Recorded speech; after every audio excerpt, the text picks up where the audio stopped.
I just want to say I'm very sorry about the wait. It's all my fault.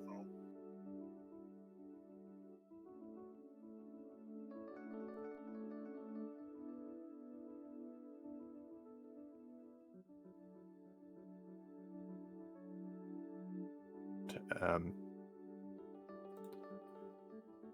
Sorry about that, guys.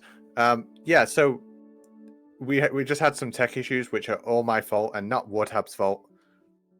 You can blame me. So it's Pokemon X and Y, any percent on the 3DS on original hardware as well.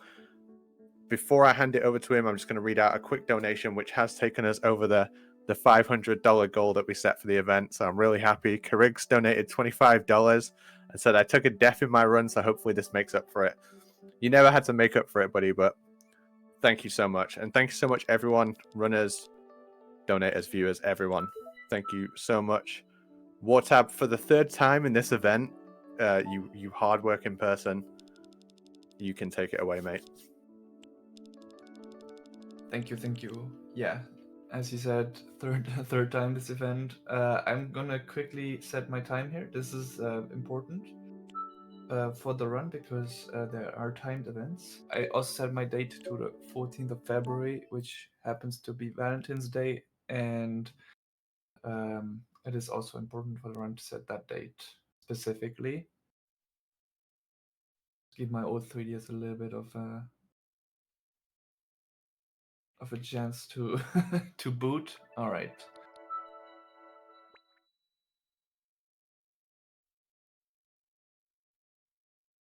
I'm gonna pick English, and the game starts in 3, 2, 1. No.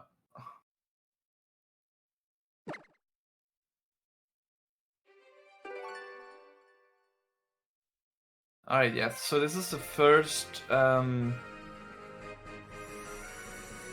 3DS game for Pokemon. It's Pokemon X Y. It's actually already 10 years old. And so we're just gonna start with this nice little intro. This game introduced some new game mechanics like Mega Evolutions that we all dearly miss. And the fairy typing. I'm gonna pick one character name because that is the fastest, of course.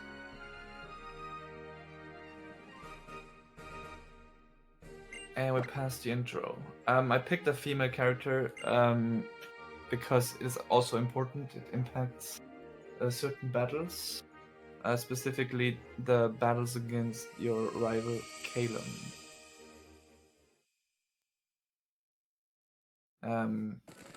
It will impact the nature of his Pokemon.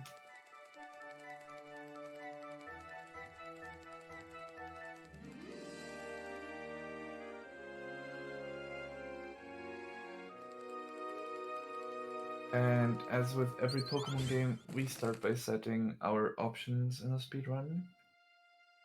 I have to set 4 options. One of them is because I like to play this way, and the 3 others are actually to go faster. The first option that we set is setting the attack speed to fast for obvious reasons. Second option is to turn off battle animations. The third option is... I actually forgot what the third option is. It's it's setting my battle style to set, which will make it so that the game doesn't ask me every time if I want to switch to different Pokemon after I beat another one. And the fourth option is optional and technically loses a little bit of time, but I don't care. For my personal comfort, it's setting my button mode to L equals A.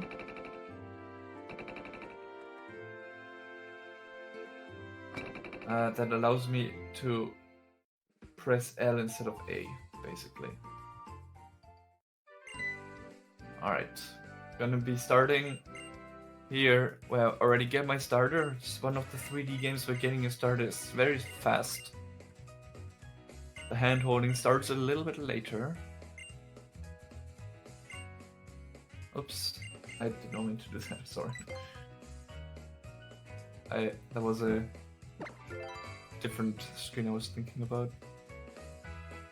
Alright, so now I am going to pick the grass starter. It's very uncommon to pick the grass starter in a Pokemon speedrun. But you will also find out very soon that it doesn't really make that much of a difference. The grass starter, we will only be using it for a couple of battles.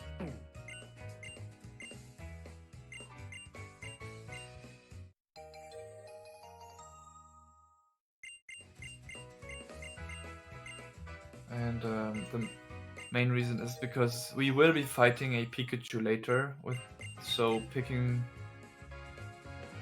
the water starter doesn't really work there. Would get destroyed almost every run.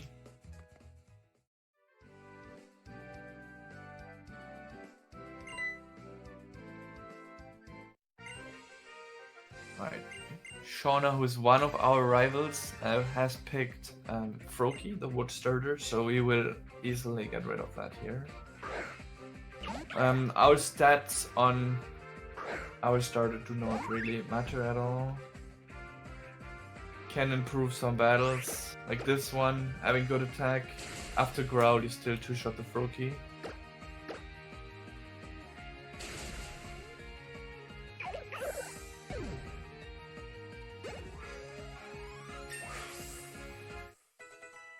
Nice, first battle done. Only 18 more to go. Actually, I haven't counted. I have to go back to our house and then the adventure can start. But we will already start by having some sort of reset point for normal PB attempts. Because we are about to attempt to catch a Bumblebee, which is a little bit the RTA of Gen 6.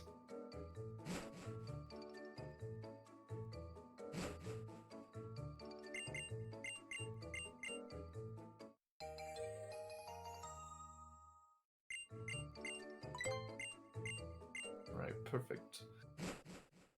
Getting introduced to a mechanic where we can ride a Rhyhorn. But it's completely optional. So we're not doing it. But we will be doing it later.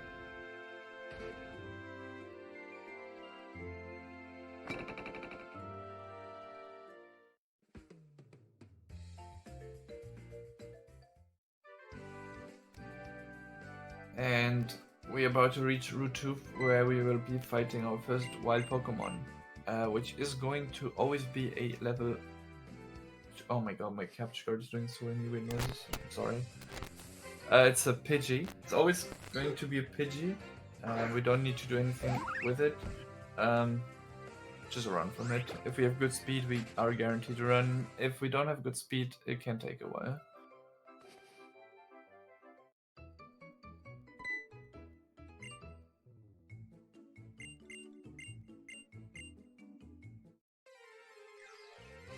And this is the catch tutorial. Calum always gets the Pokemon we want to catch next.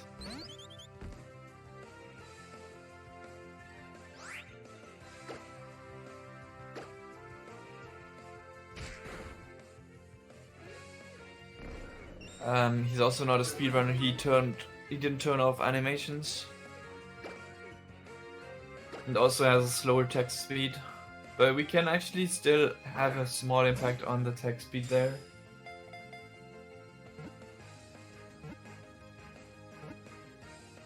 By holding A. If you hold a button while text is advancing, the text actually goes twice as fast as it would normally. So we have the fast text speed, which by default makes the text advance at 4 characters per frame.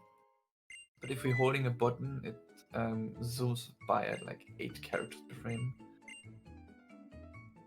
Alright, this is where we try to find a Bunnelby. It's a 20% encounter. Ooh, got it first try. That is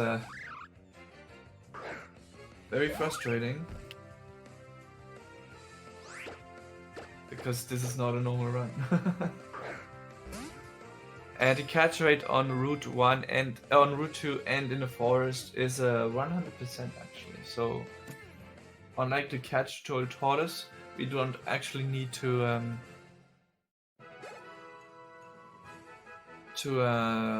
weaken the Pokemon.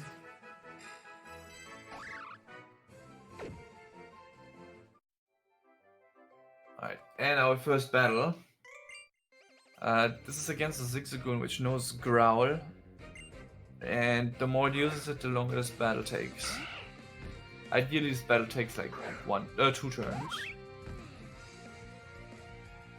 Okay, Tailwhip turn 1 is nice. Do it again, please. Ah, no, Growl. Starting. Alright, 3 turns is pretty average.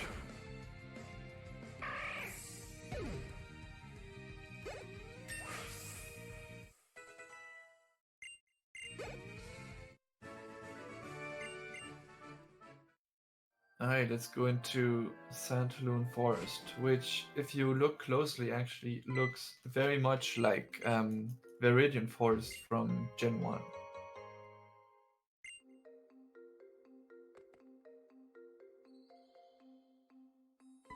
The entrance is at the same point, the turns are almost identical. And the exit is also in the same exact location.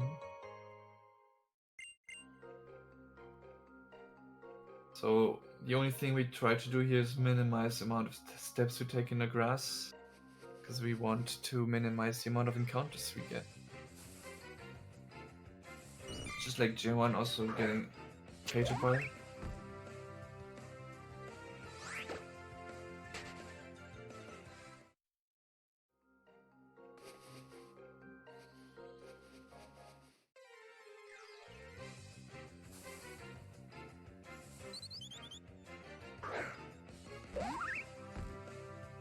Oh, nice. Chespin is quite a fast Pokemon, so it's not guaranteed to run from that. And this is the battle I mentioned earlier, which is one of the reasons we don't pick Froakie. It's because of this Pikachu which knows Thundershock, and with minimum experience would easily two-shot us every time.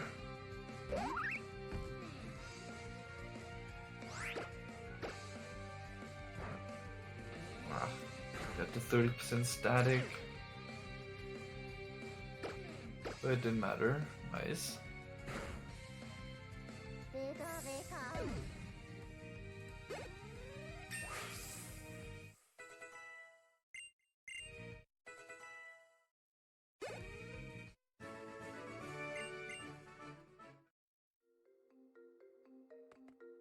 Getting a little bit destroyed by encounters. Each encounter waits about 16 seconds. So we already lost close to 50 seconds.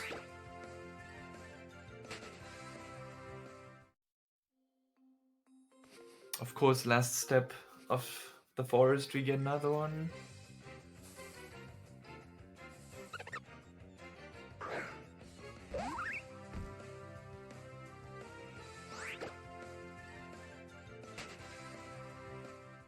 So yeah, this is not the worst start, but it's also really not great, because that is over a minute time lost just to encounters.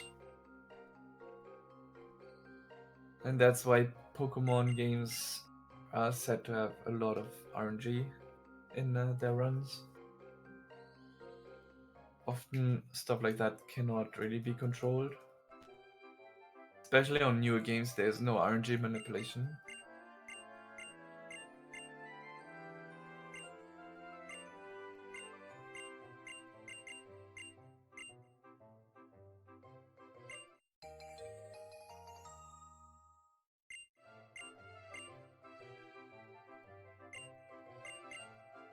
Dodge all these trainers with diagonal movement with very brief steps in the grass. You can still get encounters, but it's decently shorter than hitting those trainers. Alright, and now we're already going to say bye to 2 Pokemon.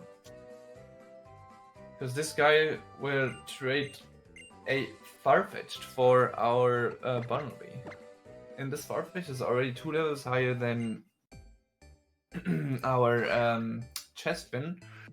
And it gets trade experience. And for those who don't know, traded Pokemon gain 50% extra experience compared to normal Pokemon. And this Farfetch'd also has maximum speed every time. It is a Jolly nature with 31 IV speed. So it is very fast. And it comes with a very good move, especially for the first gym, which is Aerial Ace. So we will not be using Chespin. That's the second Pokemon we say bye to, because we only used it for 3 total battles.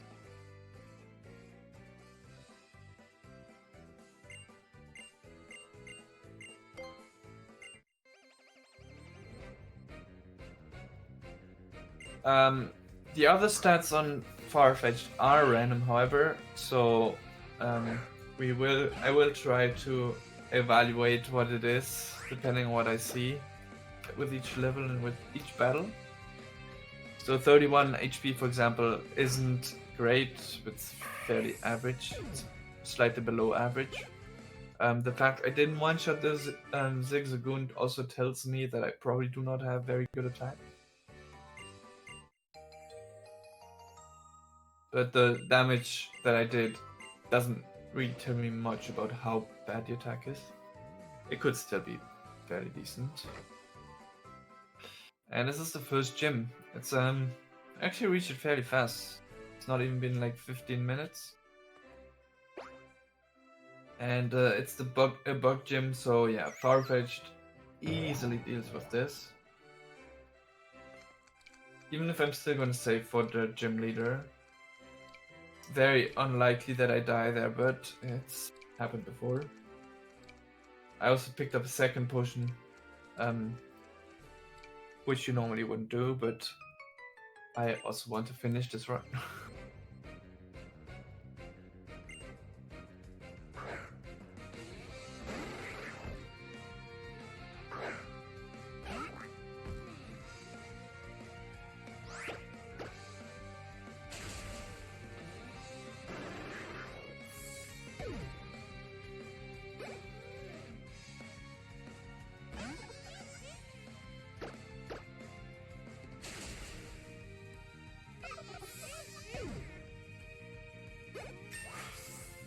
18, 20. Okay, yeah. That is not a good attacker, so I'm definitely gonna save. Yeah, this Farfetch'd is pretty bad.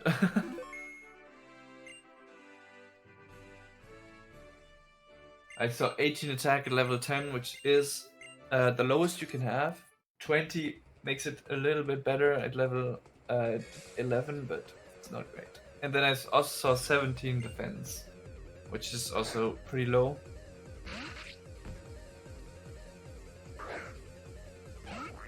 Alright, Surge Skid is really not an issue, but Viola has a Vivian, which does hurt quite a bit.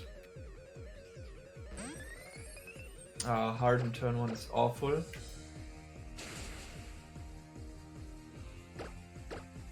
So she will heal here. Luckily she didn't use Infestation, so it goes a little bit faster because it doesn't break the animation for that.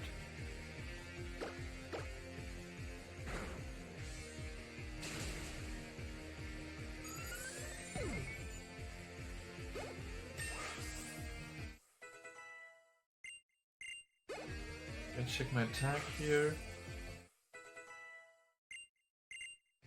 Okay, 23 is pretty good. That is actually the highest it could have been given it's not great.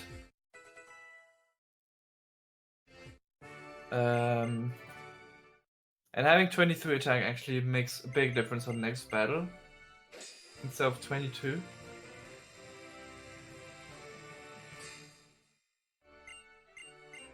But I'll explain that later.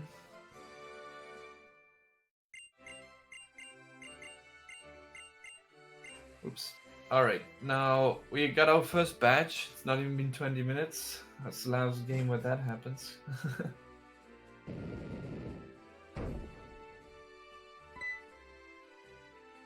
And before entering the gym, we got one of the faster moving tools, which is a skates. Skates are very hard to control, according to everyone.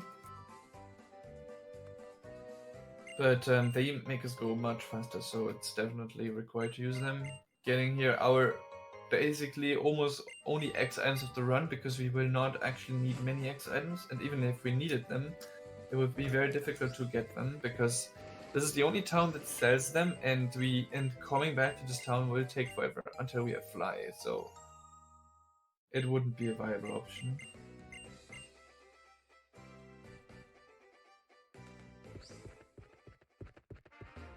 This repel is for later.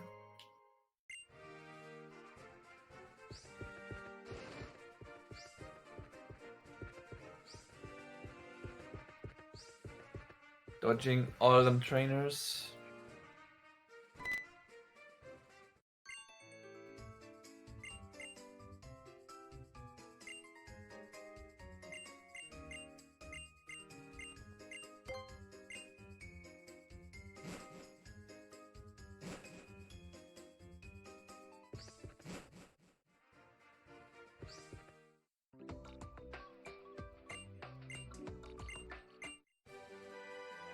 And we're entering Lumiose City, which is the biggest city of the game, in which many people get lost.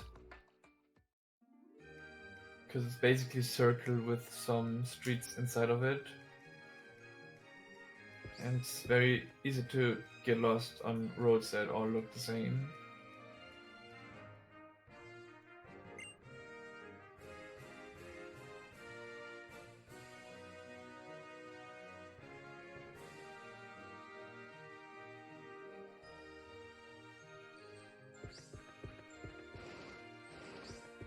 And we will only now get introduced to the professor, because it wasn't actually a professor who gave us our starter, it was our friends.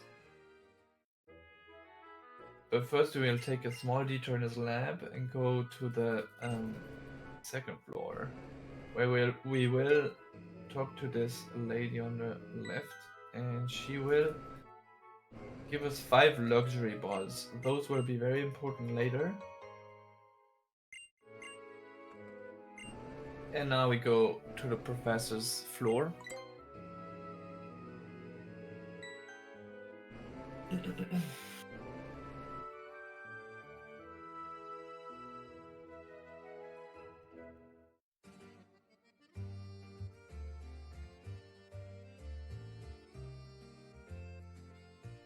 And I will actually save for him, because he actually battles us.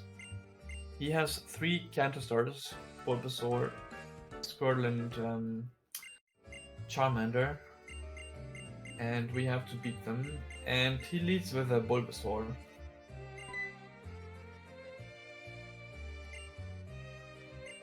And I mentioned how my attack going to 23 matters, and that is because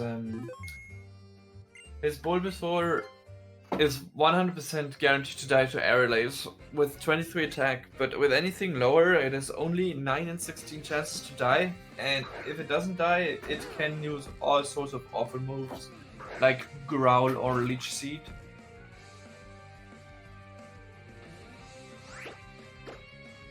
And that's usually a big GG if he uses Leech Seed. Yeah, I also didn't turn off the experience share, as you can tell, and that is perfectly intentional, because later we will make use of experience share.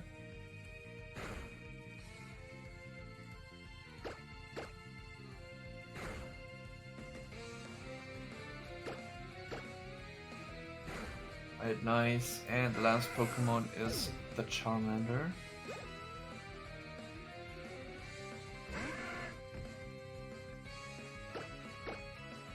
Now that might not die. It did die anyway.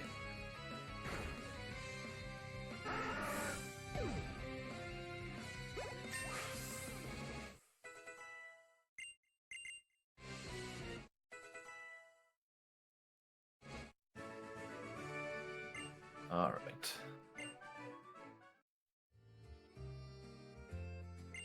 I'm gonna pick any canter starter here, really. It doesn't really matter which one you pick. If the run really goes bad, it can make a small difference. But I don't hope that we get there.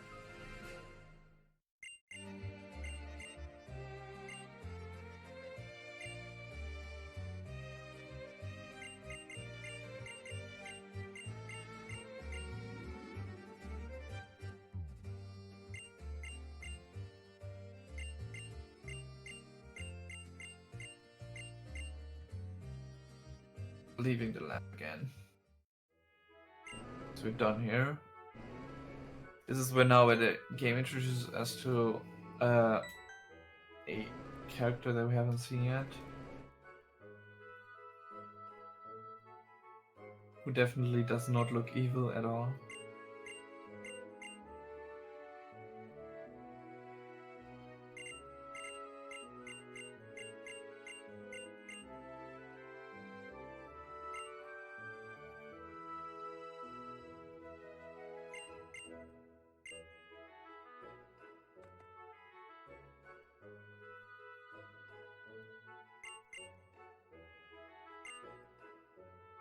And this is where we leave the lab and go to the next building, which is a Pokemon Center. And just like Gen 5, in Gen 6, Pokemon Centers are also stores. And that is why we're going there, mainly. But we will also deposit our 2 starters we got. So depositing Squirtle and Chespin because we no longer need them. We got a free heal after the battle, so we don't need to heal.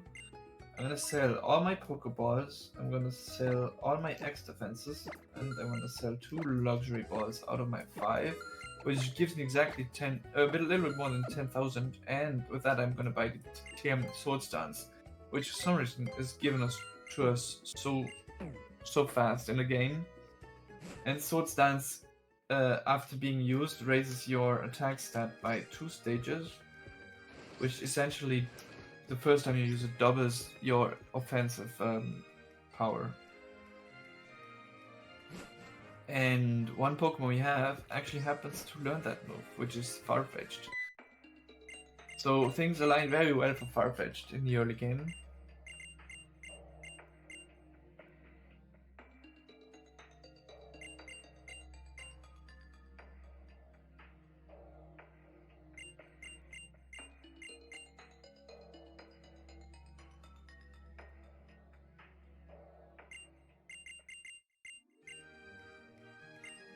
About to leave Lumio's city.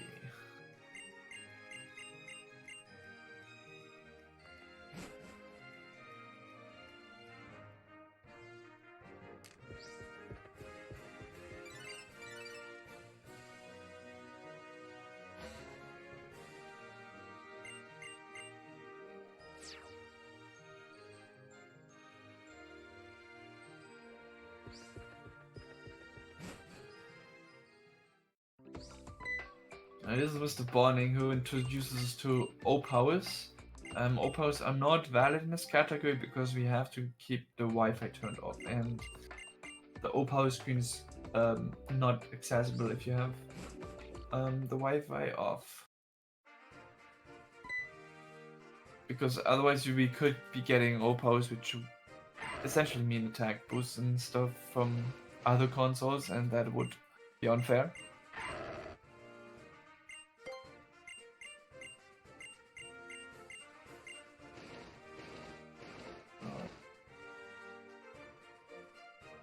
Now a small menu here where I will first use a repel because there's grass ahead, and then teach Sword Stance already that we just bought.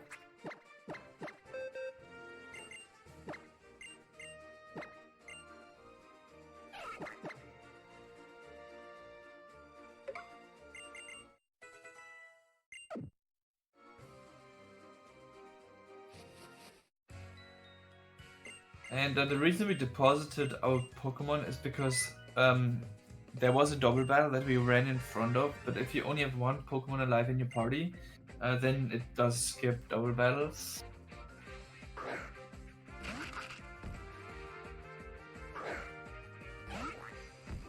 So this thing is pretty bulky, so I will use Leer and then Sword Stance. And it should die in one hit.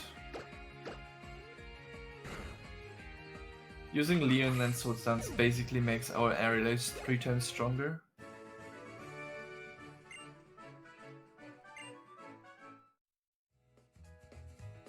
And using non-damaging moves is slightly faster than using damaging moves. So we will always favor raising our attack than attacking twice, for example.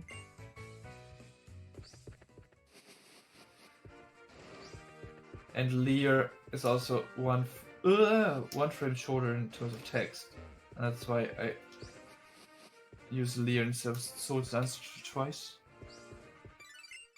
Because Sword Dance twice would be the same power up as Leer into Sword Dance. Alright. I'm gonna go here behind the town and pick up this star piece. Star piece sells for a lot of money, and that's exactly what we're going to be doing now.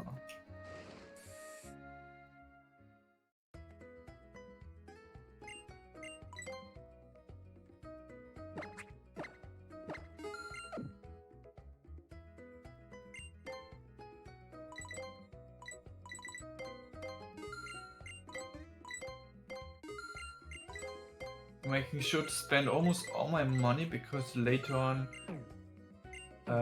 the game will try to make us spend 1,000 Poké Dollars in order to get access to a castle. But since this is Gen 6 and no longer Gen 1, if we don't have enough money, the game says, yeah, whatever, just go in anyway. But if you had the money, they would just make you lose 1,000 Poké Dollars for no reason.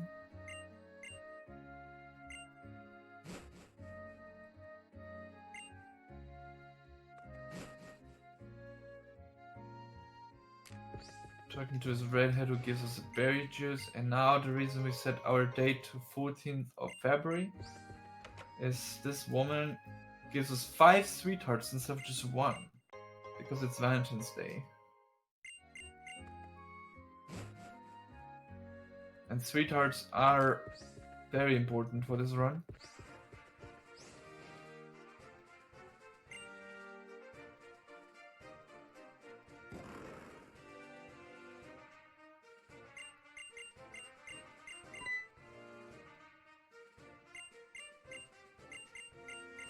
And we have to get rid of the Snorlax now.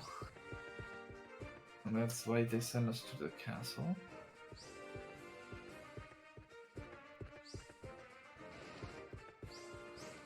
But this nice lady is also gonna give us an Oran berry, which will be very useful for something else later. I say very useful, it just slightly makes things better. It's not too good actually, but better is better.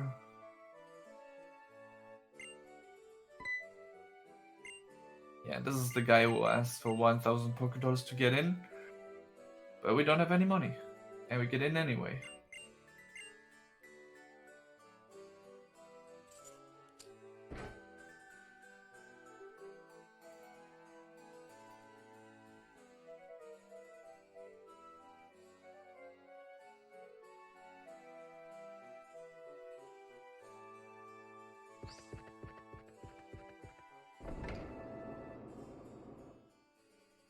And as the owner of the castle, he lost his Furfru.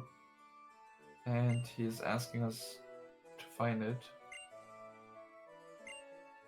But I happen to know where it is.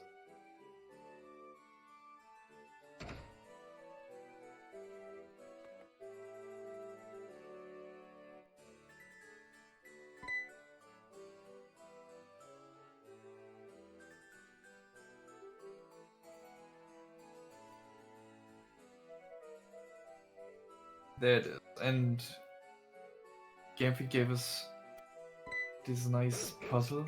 I love this game too.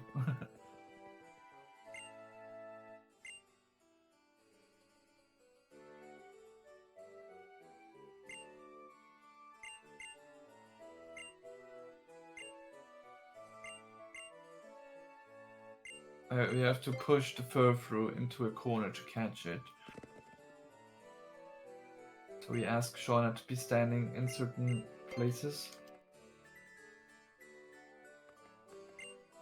While we corner it in. And we caught it. Perfect. God Gaming, as always.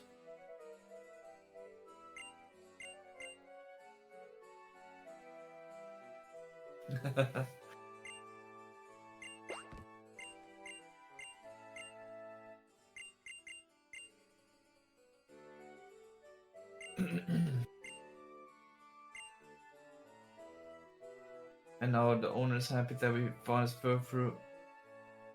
And we will get a gift for that. First getting this very wet rare candy.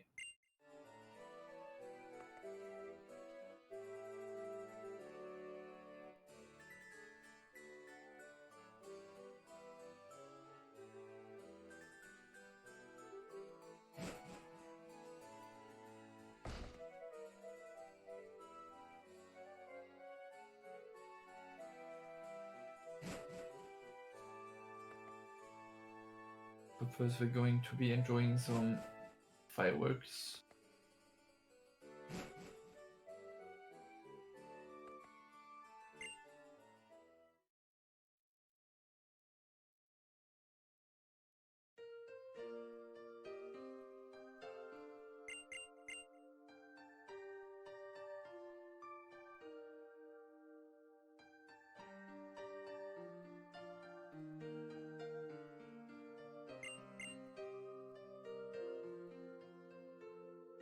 Very pretty fireworks indeed.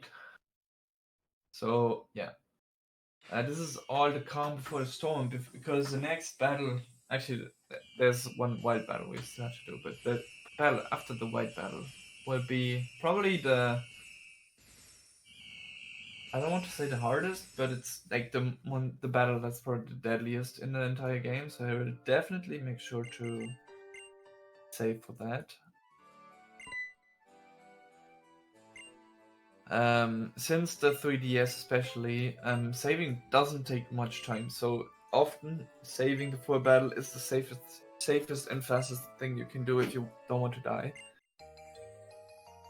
So no crazy strategies for marathons and battles, it's just saving, which is a little bit sad, but it also gives you the authentic experience of how you actually do the battles in runs.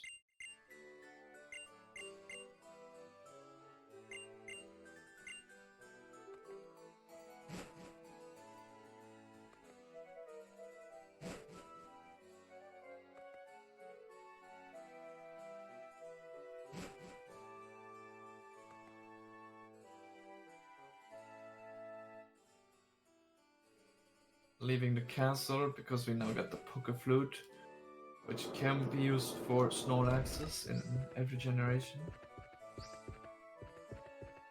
Oh, that is not a good tile.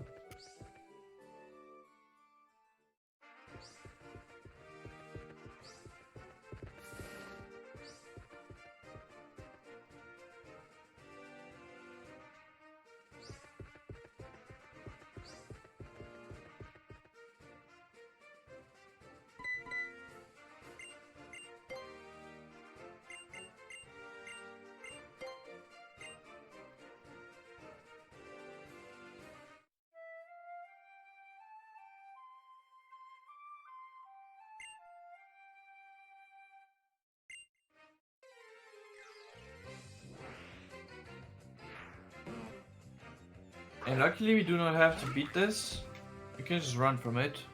And since Snorlax is a slow Pokemon, the running from it will always succeed.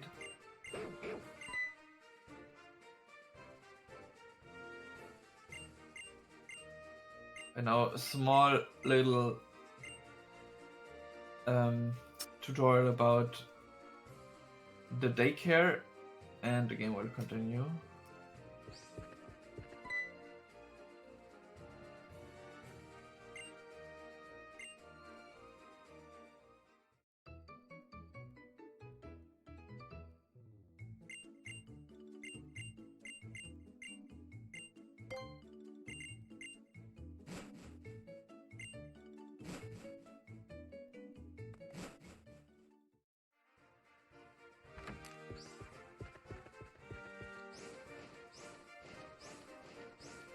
Soon reaching that tough battle I talked about.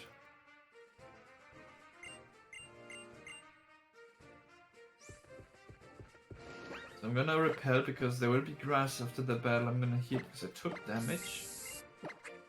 And then I'm going also to equip a berry juice, which is like a potion. And it will heal 20 of our HP if we get below half. It's like a double oran berry basically.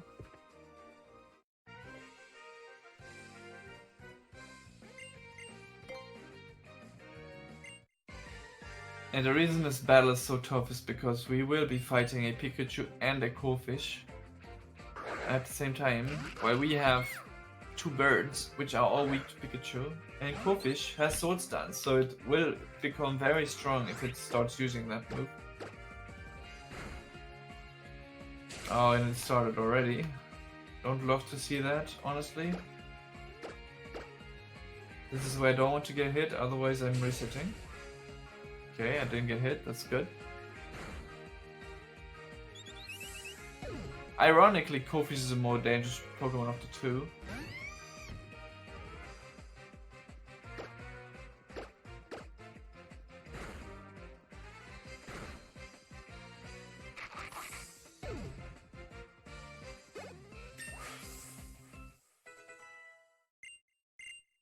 I'm gonna use Knockoff against Pikachu because Air Lace is not very effective.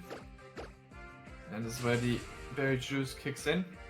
Ooh, didn't get static this time, that is very good.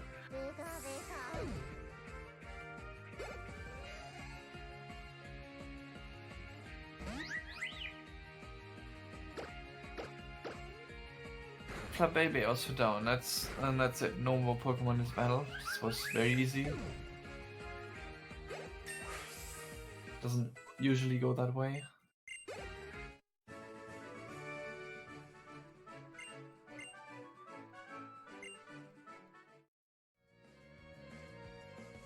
Gonna go here just south to pick up a Pippi up, and that is going to be useful later. Depending on how things go, it can be useful for different things. Since I took some damage, I will get a 3 heal here. There's another 3 heal that you could get later, but the difference is that this woman doesn't speak after healing you, while the other one does. So it's a little bit faster to get it there.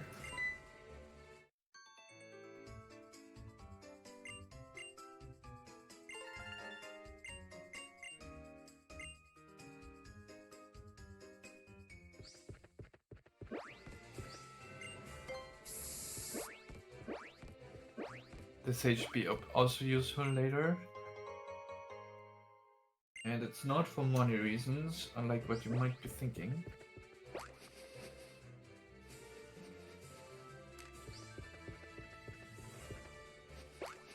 Getting off the skates in the grass, because if you are on the skates in the grass, you will just have walking speed instead of running speed.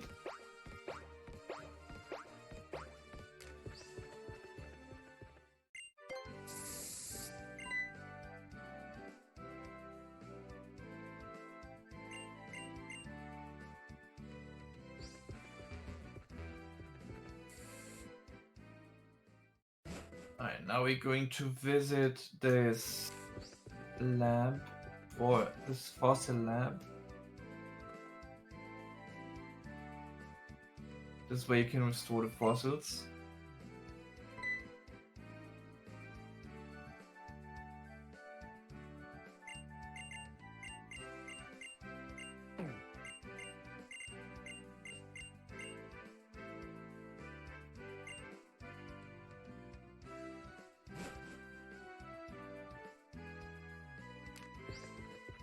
And I might have been able to see it, but I have repels up. But since we skipped so many optional battles, we are very under-leveled compared to what is going to come up here. People say XY is one of the easiest games ever for Pokemon, but I completely disagree. If you fight no optional trainer, it is my opinion, for the early game at least, one of the hardest. Yeah, and so I'm under-leveled, and so I still got an encounter here.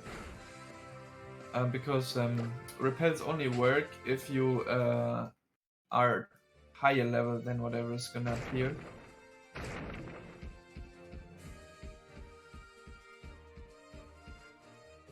And I took some severe damage, so I will actually do the opposite of what I said. I will heal on this lady as well. Okay, one encounter is not bad. Usually you can count on at least 1 to 2. The lucky ones get none. Alright, in this cave we will also get encounters, but in a different form. It's those shadow encounters, and I can actually not see anything. I kind of want to save in front of the first shadow at the very least. Wow, I'm not getting any shadow. That's crazy. Okay, first shadow. So this is a slight detour. But I need to absolutely go here. Okay, Rhino is not dangerous. You can get different things. You can get Kangaskhan, or Lunatone, or Solrock, and those are faster than you, and can fail to run and get pretty unlucky with that damage. So it's better to play it safely. Machop also a good encounter. You always outspeed that as well. And the reason I went here is for this Shadow Claw TM, which you will probably forget for a while because we will not be using that for several hours. Actually, yeah, 1 hour at least. I got unlucky with the last shadows, but 3 shadows in this cave is still pretty okay.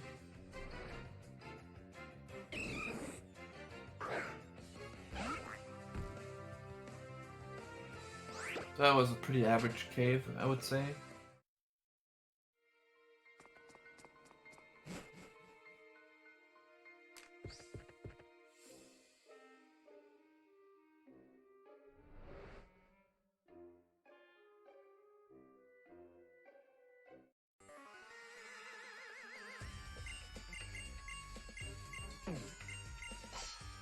And so this barrel would also be dangerous if my attack was a little bit lower, but it is not that bad. Because I ended up having B9 IV attack. Poison here is not bad, but it's also not ideal. Kinda want to become poisoned later if we get poisoned.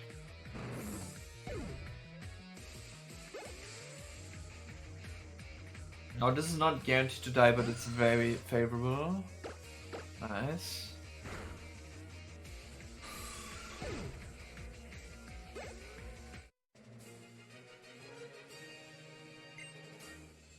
I will be healing the missing HP though.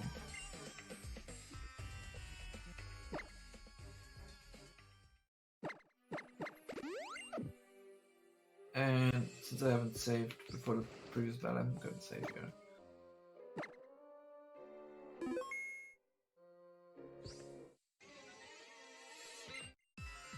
Some crits are really just too bad to get, so I'm making sure save.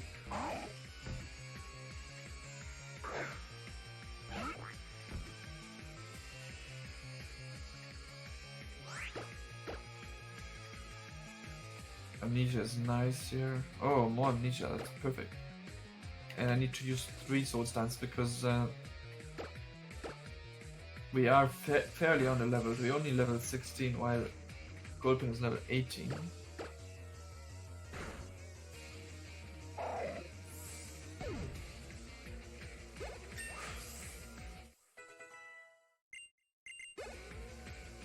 And even this electric needs the attack boost.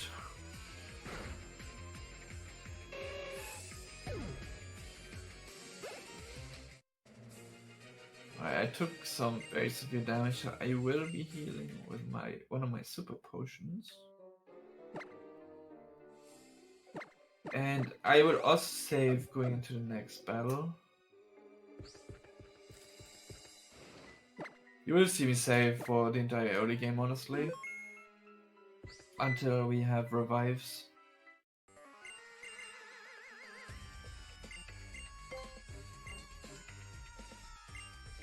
Because once we have revives, we can just revive. And that will be faster than resetting the game if you die.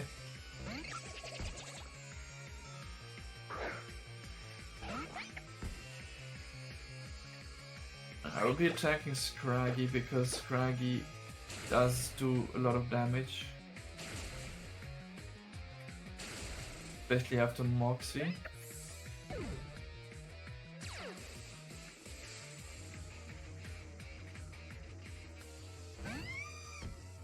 Krogan cannot really do much against us.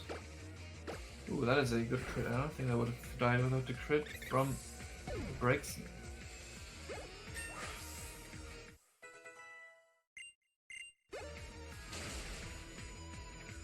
Oh wow, I don't...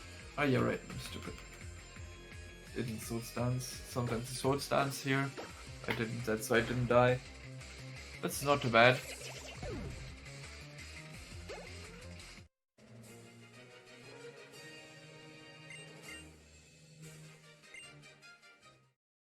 Gonna go deeper into the cave here.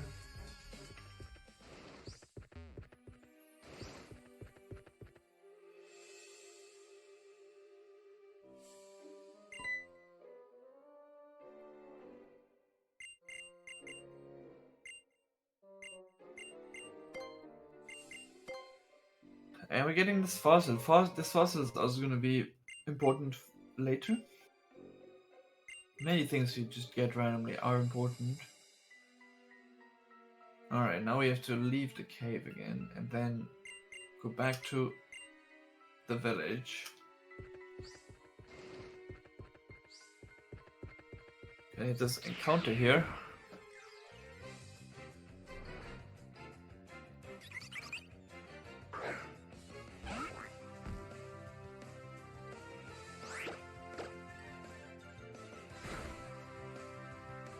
Weaken it a little bit. Oh no, I died. That is so unfortunate.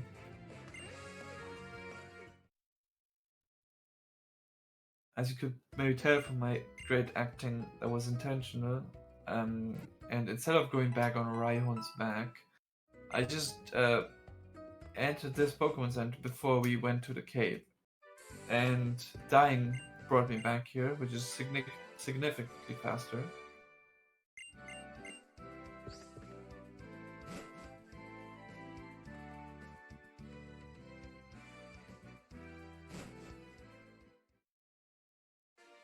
I can take this small detour on the beaches. I will get this sandy rare candy.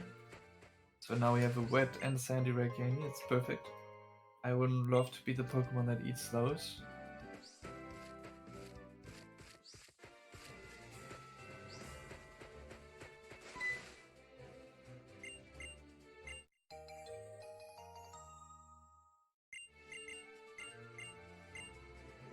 Dodging that trainer because she has a Psyduck that does actually suck to fight. And finally, we no longer have to use the skates because we will be getting this bike.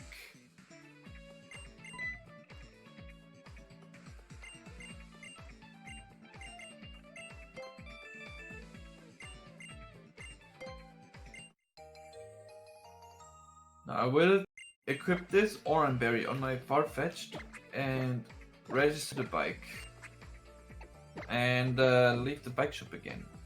And there's a nice waitress standing just north of us, and she sells soda pops by the dozens, and that is very useful. I'll take this small detour here as well. Pick up this hidden X speed, which is one of the... I think it's the last XM that I will be picking up. And now I will go to Route 10 instead of going to the gym. Because the next gym is a rock gym. And our Farfetch'd is 7 levels lower than both of the gym leaders' Pokemon.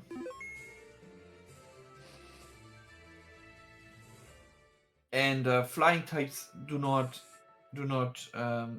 deal with rock types so well.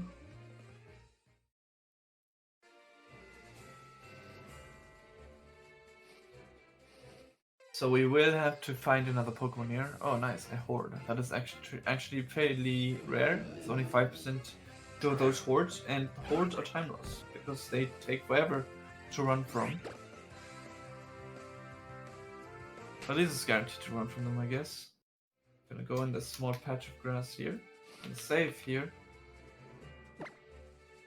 And we will find our next main Pokemon here. And this is where marathon runs are a little bit scary. Because we, just like Bumblebee earlier, this encounter is also only 20% show up. But unlike, I'm gonna reset that because it ate my berry.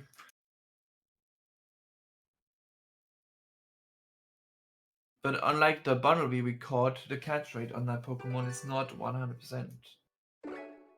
Can someone guess what Pokemon I'm looking for? I can't deal with rock type Pokemon.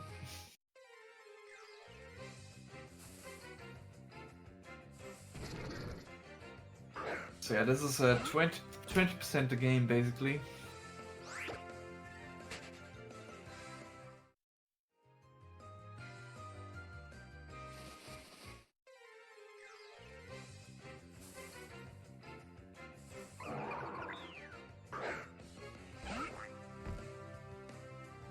You can see we're lower level than most encounters here, and that is not something that is common in Pokemon, that you're in lower level than the wild things you run into. Wow, I got another horde.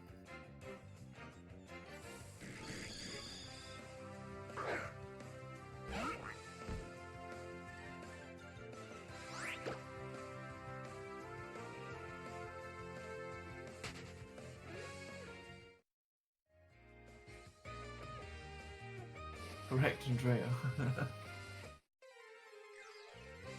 Wow, getting unlucky here.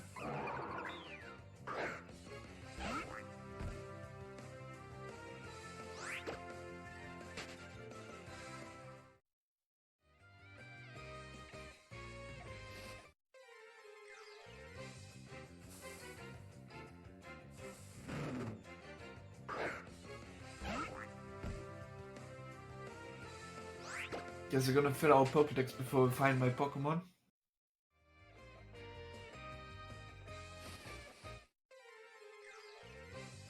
Sigilev really wants to be caught today.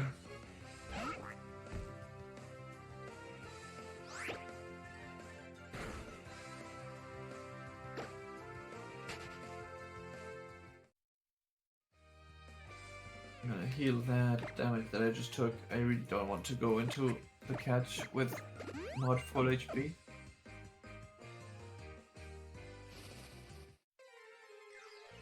Ah, there it is. This is what we're looking for, a Halucha. It's level 19. That's not amazing. Level 20 is better. We will be damaging it a little bit because it makes it a little bit more likely to catch it or bar. Even if it has Roost, still better.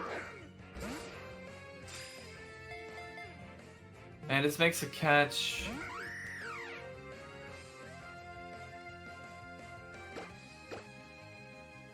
a little bit more likely.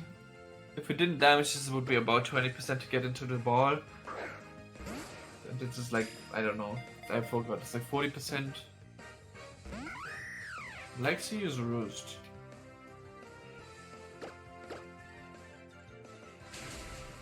And we only have 3 balls. If this doesn't get in here, I have to reset and try to find another one. Yeah.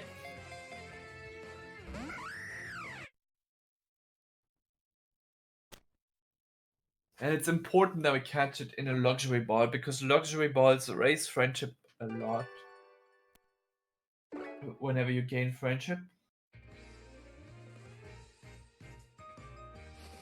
And we want this Holucha to actually reach. Oh, okay. At least the game was nice to give us a second one. Level 20 as well. Level 20 is a little bit better. Ooh, that is a very strong Holucha actually. Hopefully this doesn't get into the ball.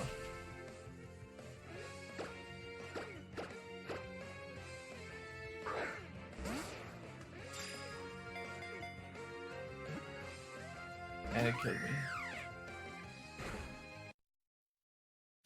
Yeah. And this is where most runs that get a little bit further into the game die.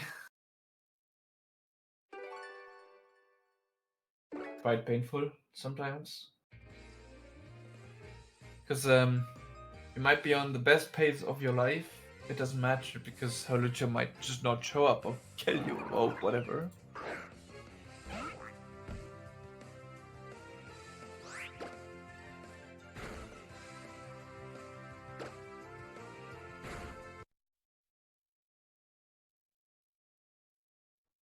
And for marathons is also not great.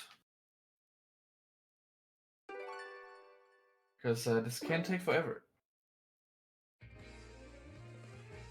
And that's why the estimate is so high compared to like world record or something. World record is 3 hours and 40 minutes roughly, give or take. And the estimate is half an hour higher.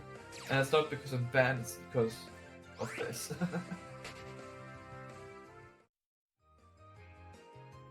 And other reasons, obviously, but it's mainly this.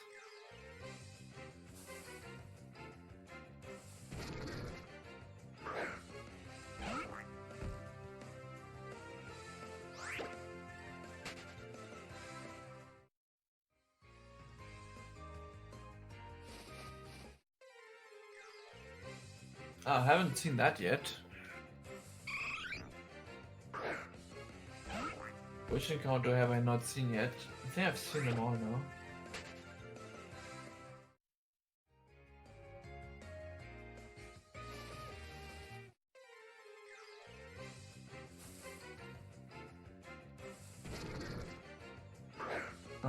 This is...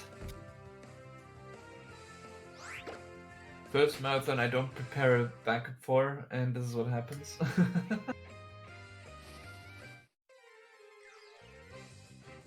This is unreal.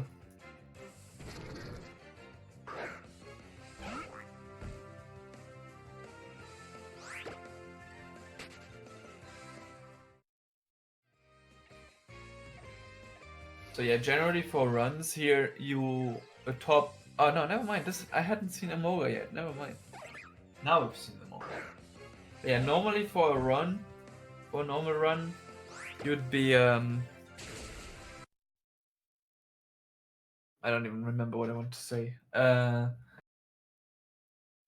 you'd be standing here like you would be checking maximum 3 or 4 encounters, sometimes even just 2 because you got here late.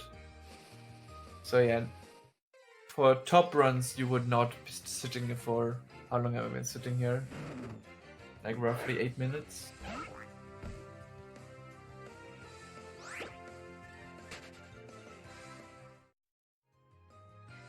Will I get a Holucha before the 4-hour mark?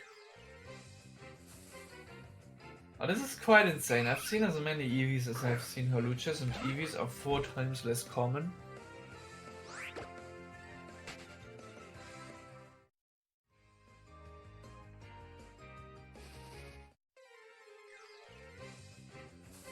And Sigilyph is like as common as Holucha.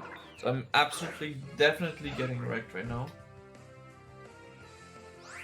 I also saw 2 hordes, which is also incredibly unlikely.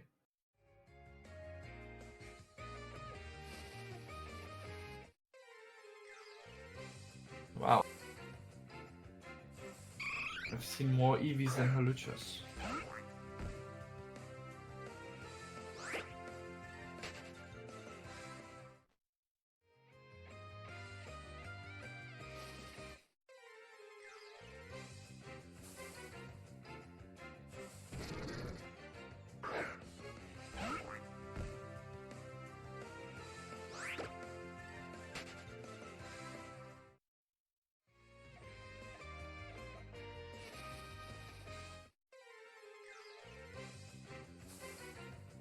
Wow, Emoga is also 5%.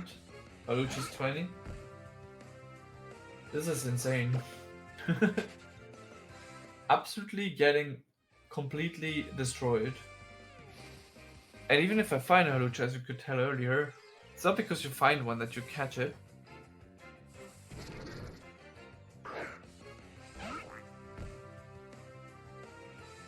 So a good run would have gotten Haluch out about 12 minutes ago.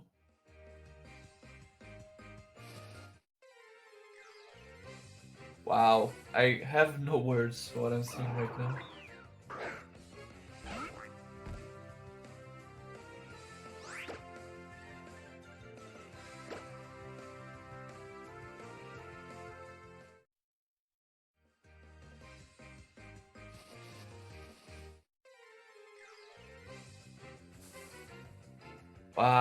Wow, wow.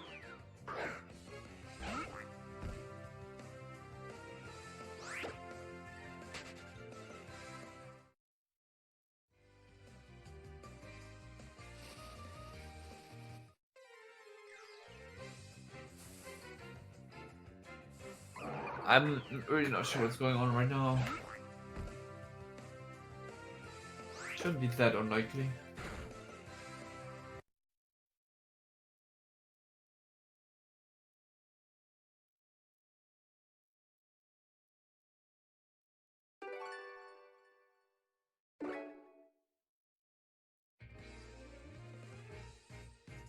Luckily, this is really the last section where RNG has a big importance.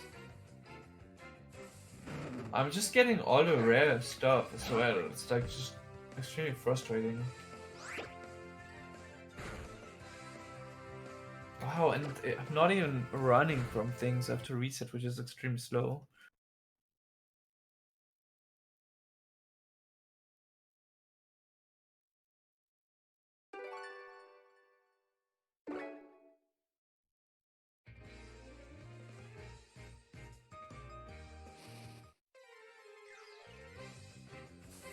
Okay. Maybe this is the one.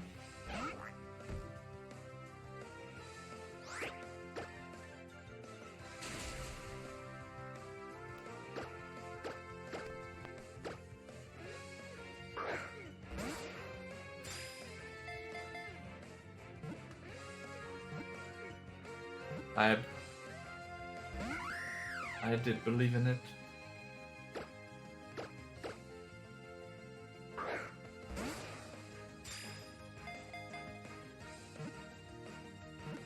Okay, finally.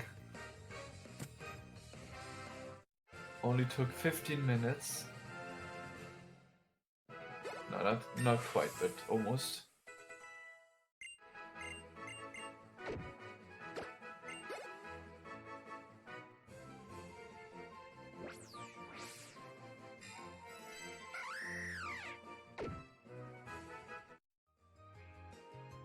Alright. We'll be healing Halucha. Giving it 2 rare candies.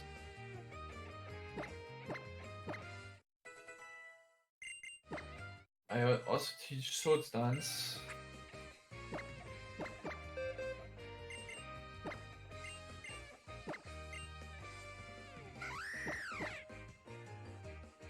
And rock smash because it doesn't know a fighting move currently.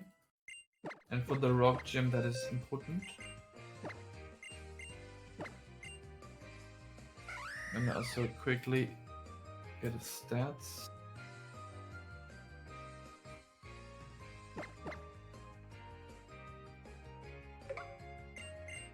Remove its King's Rock because it somehow spawned with one. Oh, and I used up. Oh no, and then I'm gonna equip the Oran Berry on it because that might be useful. Might not be useful.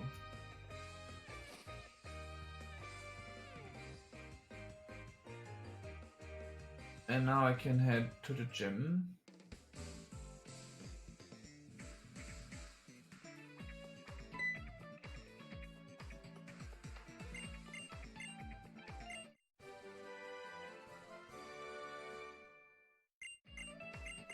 So yeah, that wasn't extremely fast, but we finally got it.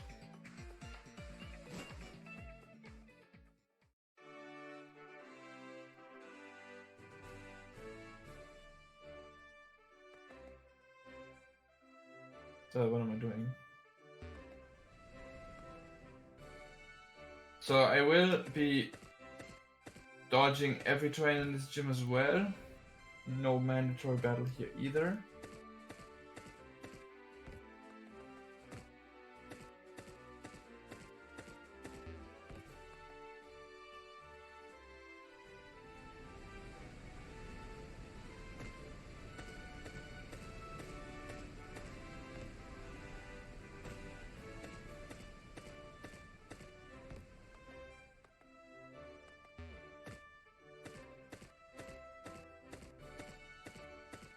But I'm also going to be saving. Alright, I am still leading with Farfetch'd because Grant's Pokemon are level 25. And my Holuch is only level 22. So even if Amora is weak to very weak to fighting, we need to drop its defense with a Leer. Luckily Farfetch'd, always being maximum speed, will always outspeed Amora.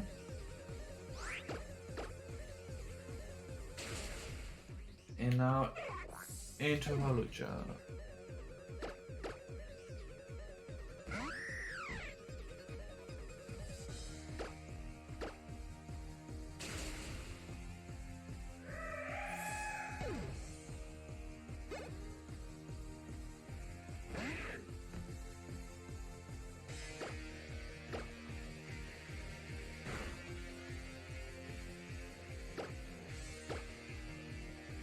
Oh, and I forgot to check my ability. I equipped the Oranberry, so I'll check my ability.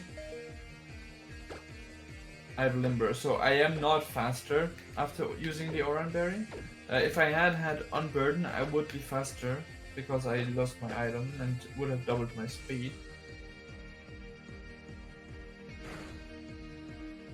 So now we hope to not get flinched. Too much, at least.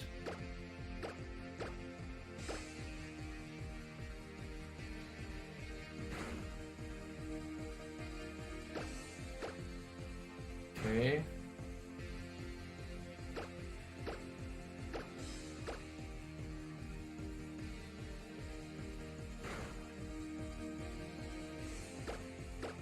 Wow. Flinched 3 times in a row. That's a 1 in 27 chance.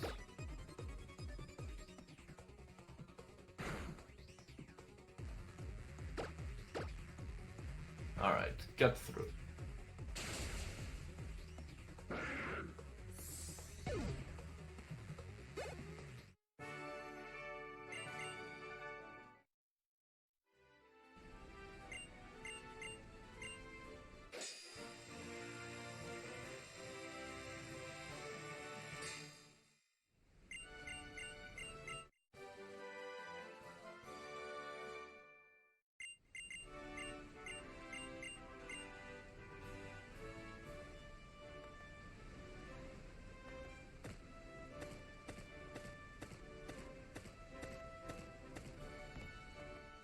And now I will be swapping Harucha and Farfetch'd around.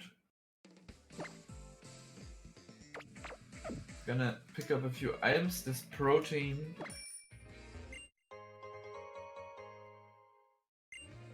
And this ether. I should have gotten the X defense, whatever. And the reason I swapped Harucha in front is so I can get a massage for Harucha because I want to raise its friendship, and massages raise friendship. And I got the worst massage, and since I got Harucha so late, I cannot go for what is called a double massage strat, which is waiting to get Harucha before midnight, and then giving Harucha massage before midnight and then after midnight, because you can only get 1 massage per day. So I will have to rock with just 1 bad one. That's not ideal.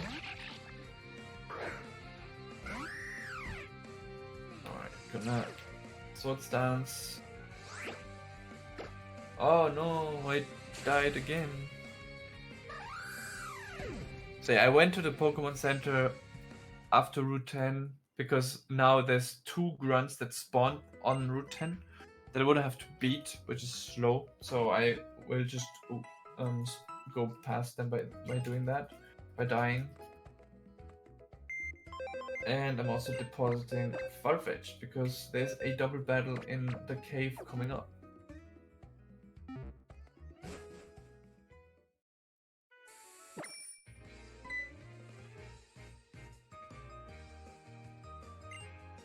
And now a little bit more story. I'm gonna follow this grunt.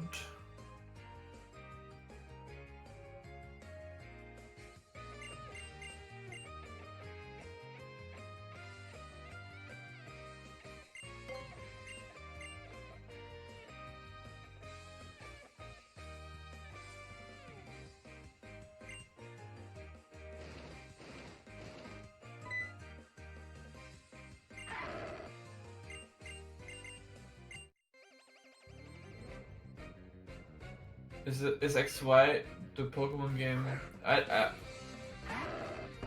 To my knowledge, yes, but there's probably something else I'm not thinking about.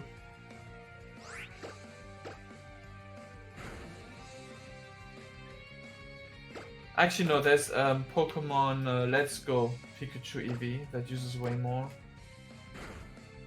Especially Let's Go Pikachu.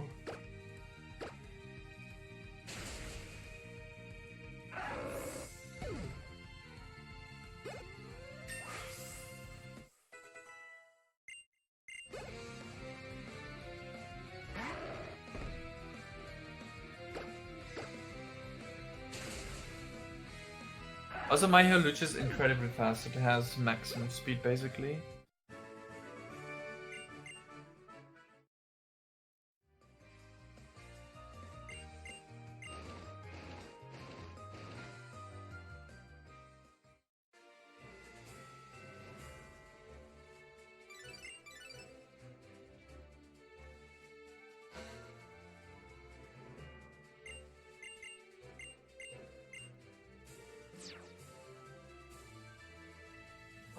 Now, I will be equipping...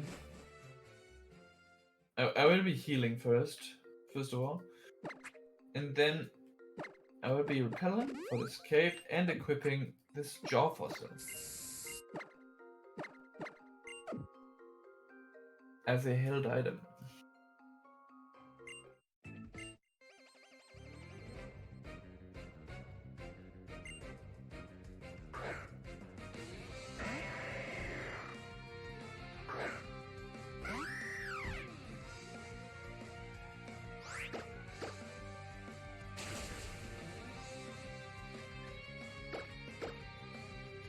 Unlucky.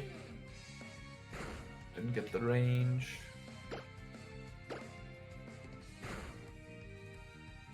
My attack isn't amazing. And now I'm teaching Fling over Rock Smash. And that is the reason I equipped the fossil. Because Fling with a fossil is 100 base power. Very strong.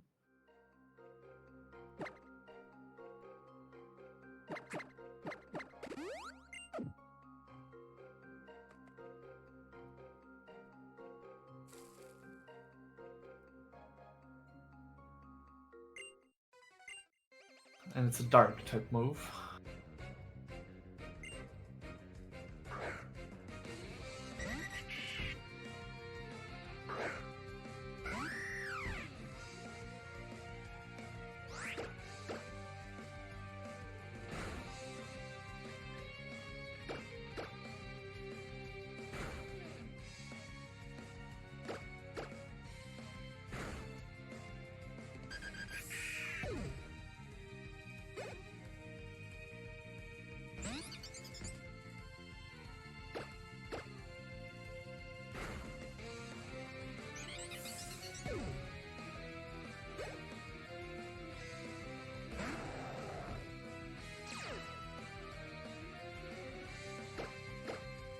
Charm, interesting.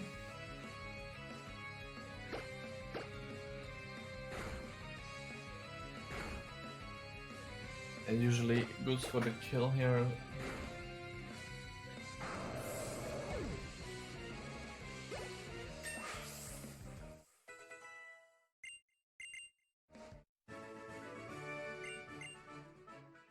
Gonna heal to full again.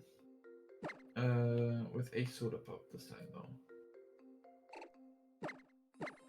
Because I ran out of super potions.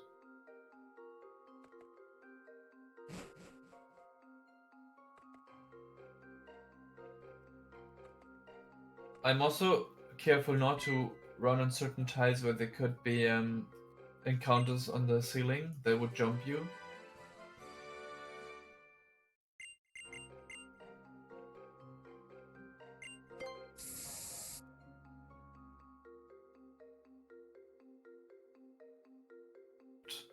And the big reason we need Fling with such high power is this Pokemon here. It's a Chimecho.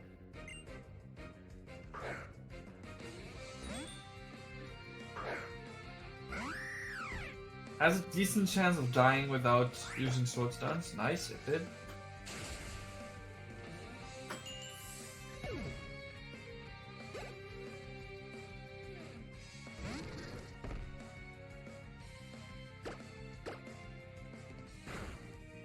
And nice. Sometimes after Iron Defense, this Golem doesn't die. Great, didn't take any damage. Alright, go further here, making sure to dodge this trainer and the ceiling encounter. And I'm gonna get this. This is an iron, also useful later. Actually, not much later, but I will be using it very soon. Because I will be going to the house on the left, which is not mandatory, but I will be picking up this Sooth Bell. Sooth Bell, when you hold it and gain friendship, it will increase your friendship gain by 50%. So I am equipping that on Holucha because we want to raise friendship. And now that I have the Sooth Bell, I can give it a bunch of vitamins, which will increase its friendship further. And I will keep it held until later. Until we don't use Holucha anymore, basically. Because we will be moving to another Pokemon.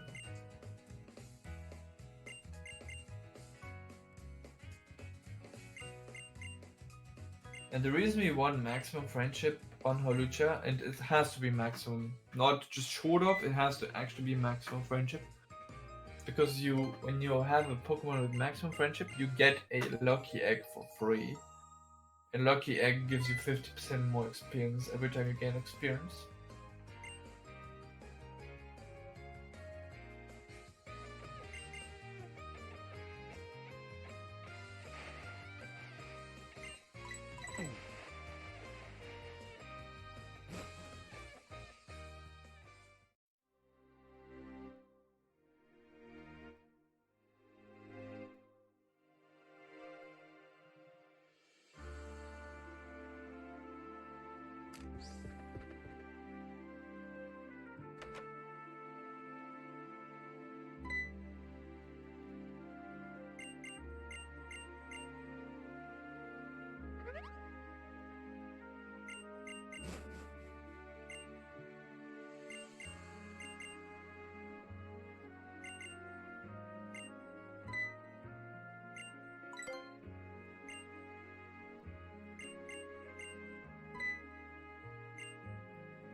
Alright, and the next battle is also one of those that is kind of dangerous.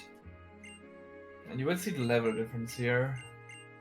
And that's what I'm talking about with the XY not being that easy, as people say. I will be saving here.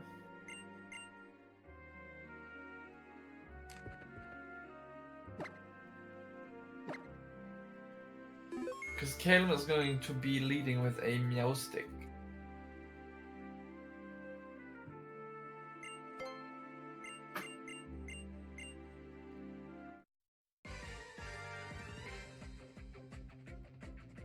And usually you are slower than this meow stick. I am not, because I have a really good Holucha, but I will still use an X speed because most of the time he will lead fake out. He didn't, it's fine. I can use Encore on light screen and he will be using that, and so the setup on it is free. It has side beam, which does almost one-shot you, but he doesn't use it most of the time. He will usually go for light screen or fake out, and with both moves I can use Encore on that and do this. And so the setup is free. But if he doesn't, sometimes he goes side beam anyway, then the run is over. Most of the time.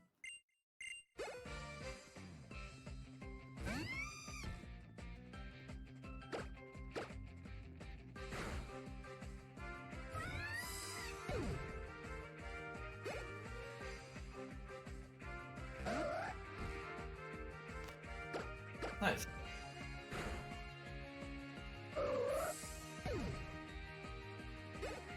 And yeah, the level difference between mine and his Pokemon is 3 in his favor.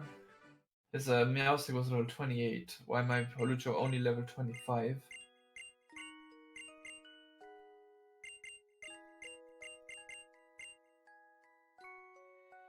And when I caught Holucha, it was already 2 levels higher than my Farfetch'd.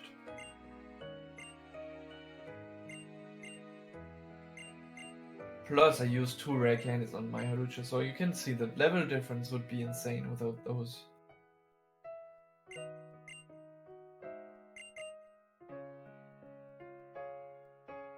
And I'm not sure what we would be doing if we didn't have the Encore move there.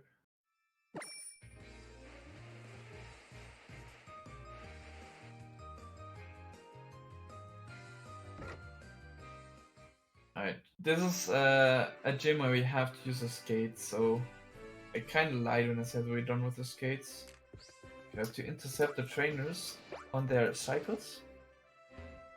I kind of messed that up, but that's okay.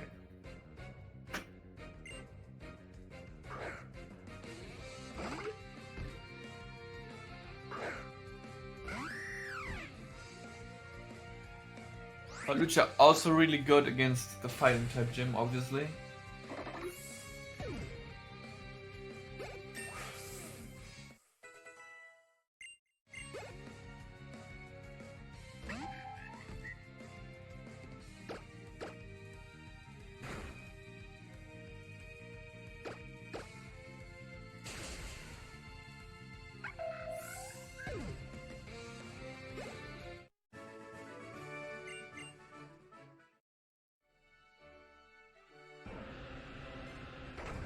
I thought I wouldn't be able to reach that trainer, but I got him anyway, so...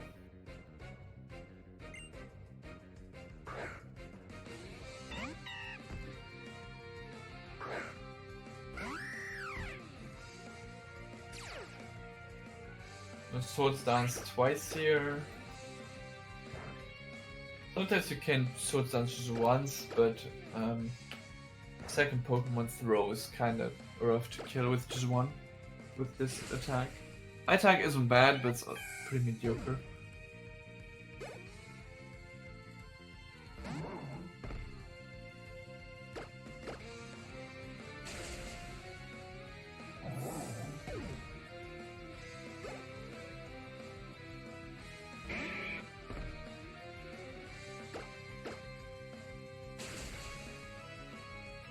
And I reached level 28, where I learned an interesting move, and I think it's still the only move that does this, is a Flying Press, which is a dual type move. It's fighting and flying at the same time, and so it completely shifts the table for type effectiveness.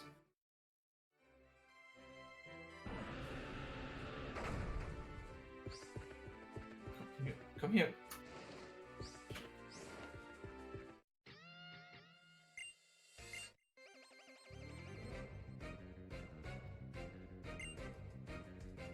Heracross obviously very dead to wing attack.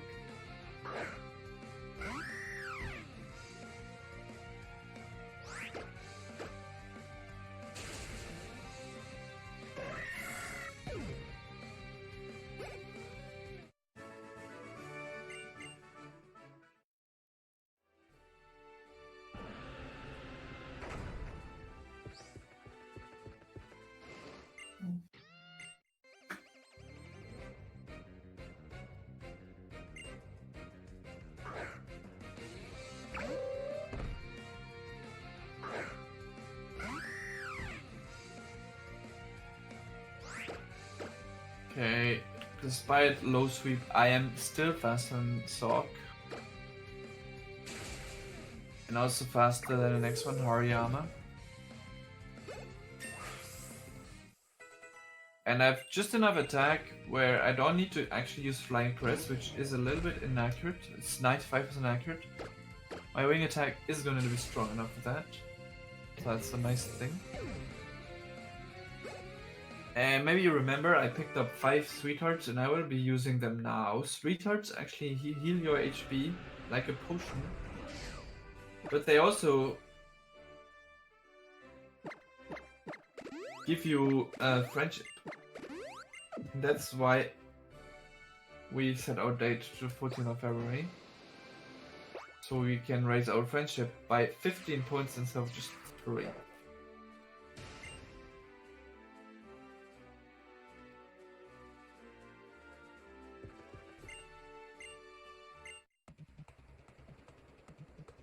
Okay, my speed is so good that I will be outspeeding her Hawlucha, which is higher level than me.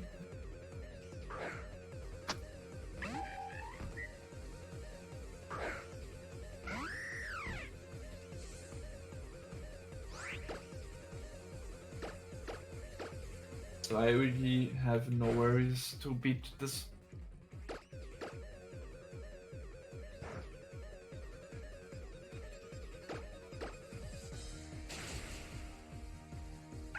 The best move against me with Hawlucha is Flying Press.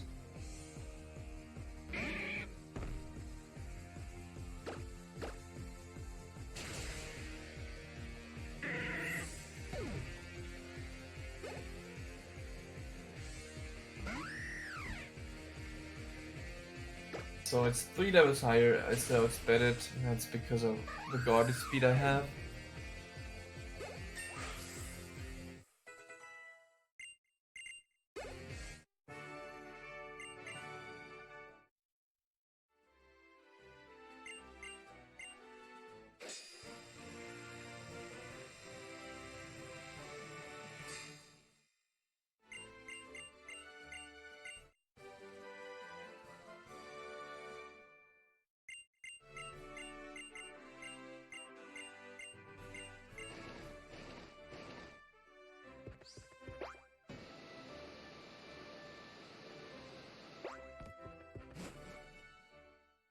And now back to Tower of Mastery, where we will learn everything about Mega Evolutions.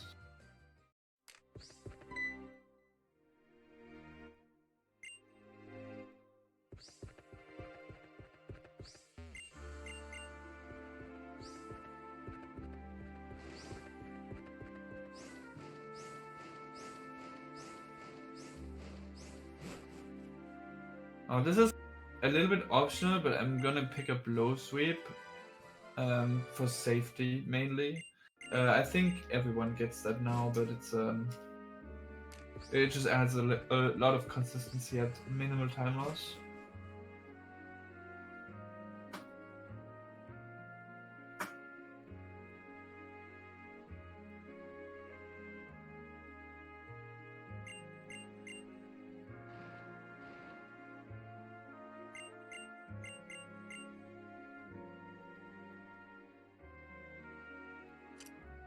That would be useful after the grass gym, because the next gym is the grass gym.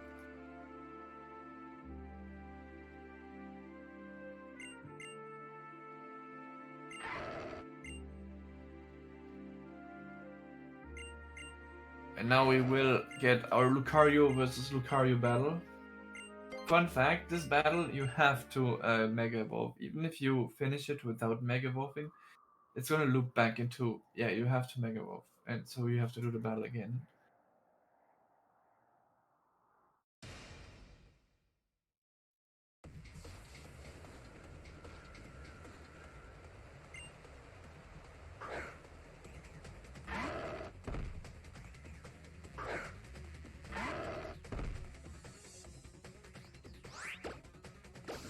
And interestingly, the fastest way to finish this battle is to actually lose it. That's why I will be only using Metal Sound here.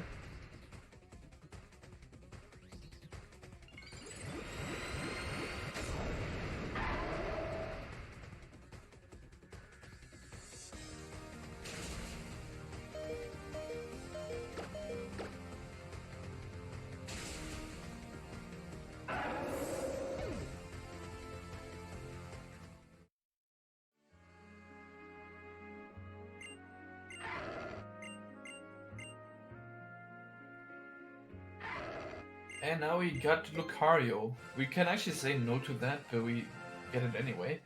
Because, believe it or not, that is going to be our next Pokemon that we use. But not yet, actually. We will keep it in the back of our party for a while.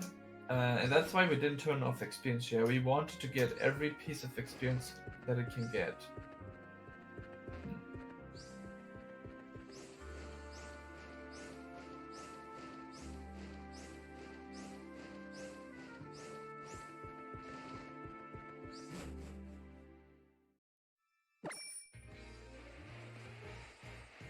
The next gym is the grass gym, and Harucha is just too good for that, so why not use it? And we also still need to raise our friendship more. Oops.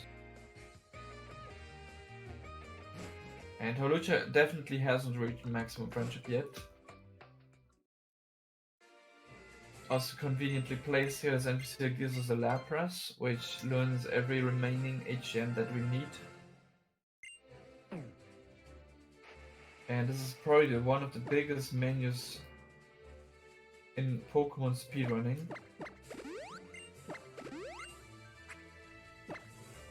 Where we'll teach Rock Smash to Lapras.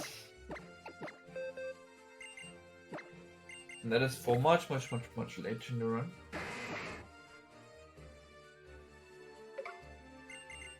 I'll also teach it strength, because there's a mandatory strength puzzle in Victory Road. Also teaching Rock Tomb to Lucario, because there will be many Golbats out there, and otherwise you do not really have anything to deal with those. Teaching Low Sweep to Lucario as well for later. Low Sweep is just a much better move than Power Up Punch. Power Up Punch is 40 power, Low Sweep is 65, so even after one Power Up Punch, it's not as strong as Low Sweep. And Surf, for obvious reasons. We're at a river here, so we need to use Surf. So that was many moves to teach.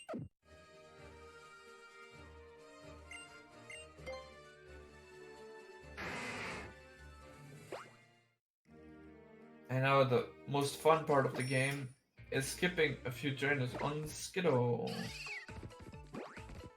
If you run in front of trainers on Skiddo's back, they will not fight you.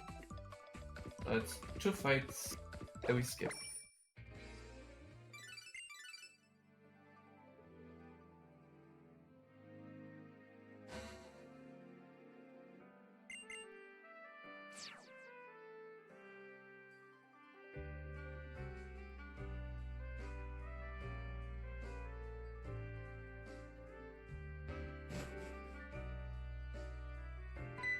And the next battle I'm going to be doing is the one big reason we picked the girl over the boy.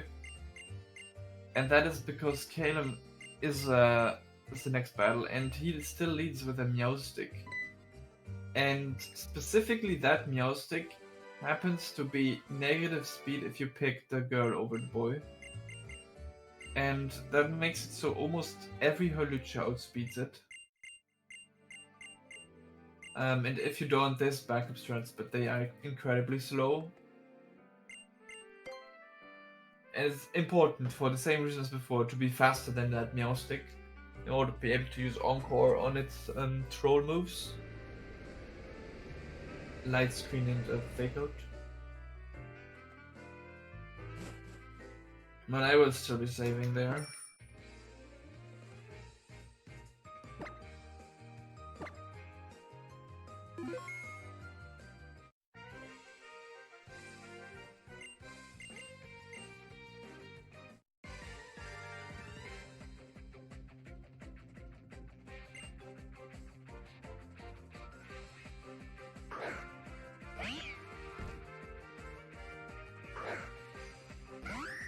So I will be leading with an X attack. And hopefully we get fake out or light screen. Nice! So I can use Encore on that. And the setup on it is free.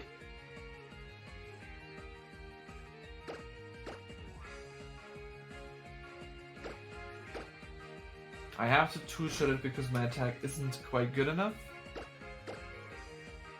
But it's fairly rare that the attack is good enough to not having to do that.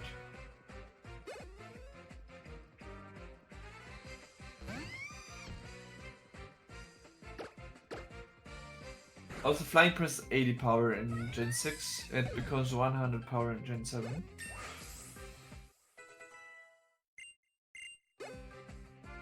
So it's just good enough to kill Braixen and Absol.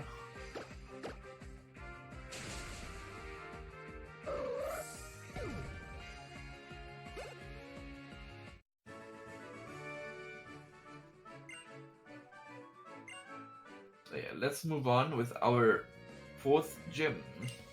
This is the grass gym, as I said earlier.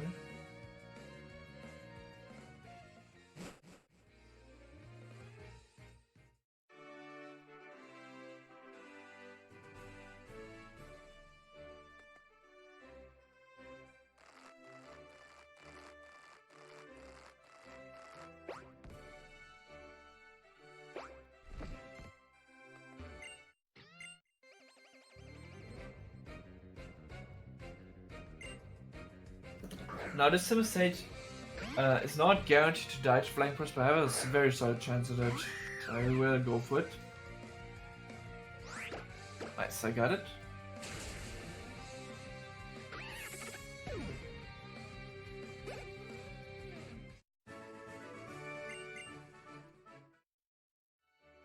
You really want to one-shot that because it has Lick, and if you get paralyzed, it's quite bad because you technically do not have enough paralyze heals.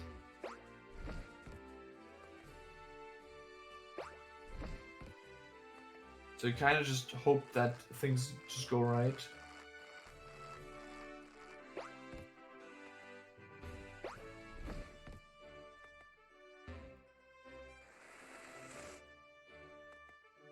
Oh my god, nobody saw that. Some monkey steering going on.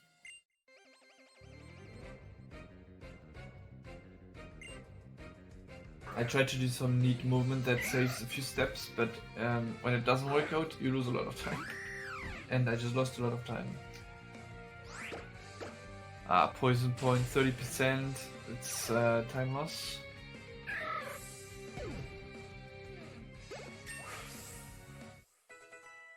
I just keep that poison for the next battle. So that I don't have to go into the menu twice.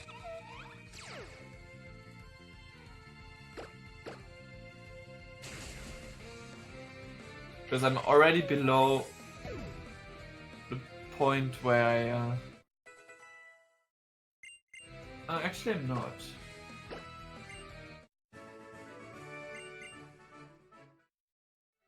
Now I actually have enough health to... No, I'm gonna play safe. I'm gonna keep the poison.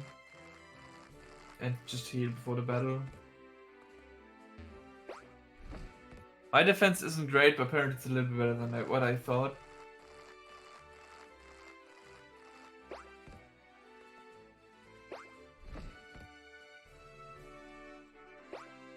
One good thing about keeping poison here is that you cannot get status by Gloom. Gloom has Stun Spore. And I guess it doesn't matter because I have Limber as an ability, so I wouldn't be able to get paralyzed anyway.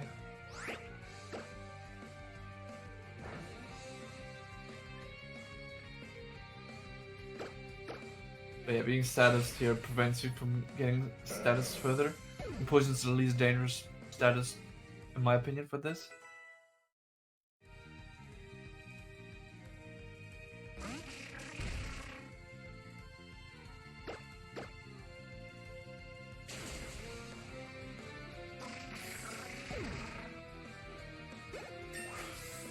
Alright, Holuchi gaining many levels, and gaining levels also means you gain friendship. There's many things that give friendship, like being in a gym leader fight in a party, you get randomly friendship from walking, and that's a little bit RNG as well, just because it's, as I said, randomly. So sometimes you don't get enough friendship from walking, and that's when pain starts, but in a marathon run, it's not really that big of a deal. We can just walk a little bit more until we have the necessary friendship. I suspect that I will have to do some extra walking because, yeah, I got the bad massage and only got one. Normally you get two, and that makes it quite a little bit more likely to get the lucky egg first try. Alright, this is the scariest jump love ever. With acrobatics, does so much damage. And sometimes you're even slower than it, so you have to use Lucario to kill it.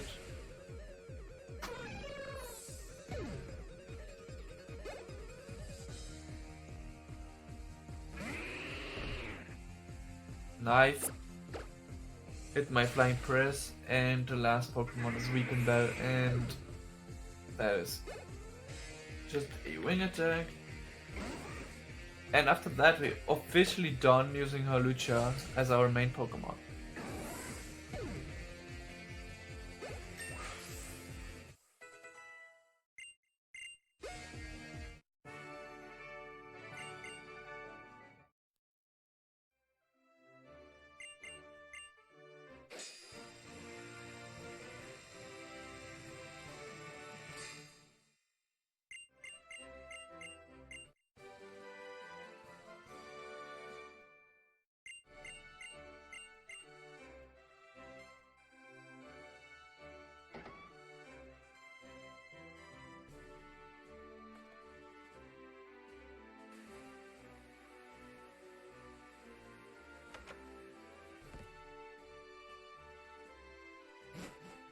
So now I'm going to do our last shopping trip, hopefully.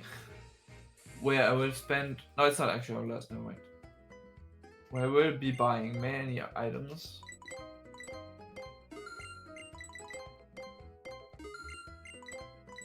Finally have the revise I was talking about, and 19 Hyper Potion, which should last until the end of the game.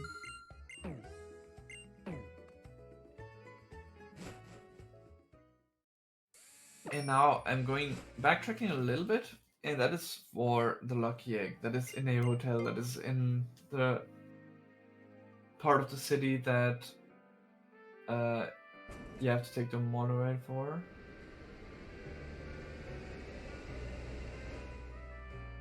So now hopefully I will be getting the lucky egg first try, otherwise I have to do some pointless biking.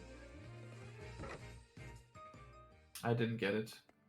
And I already used my extra PP items, my extra vitamins, so I will do some extra biking here.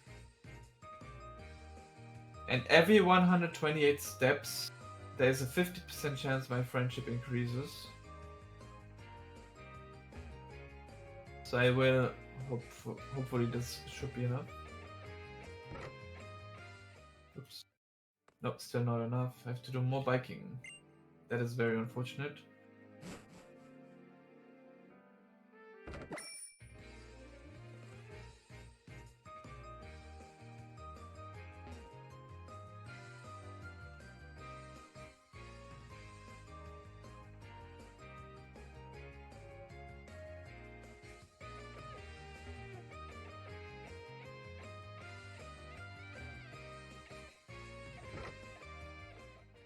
Still not enough friendship. Oh god, this is not good.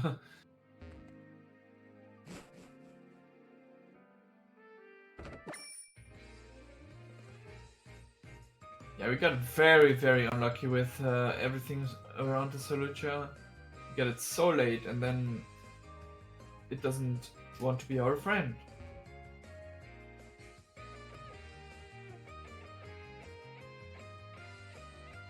Well, I didn't mean to go inside. I want to do one more. Whatever.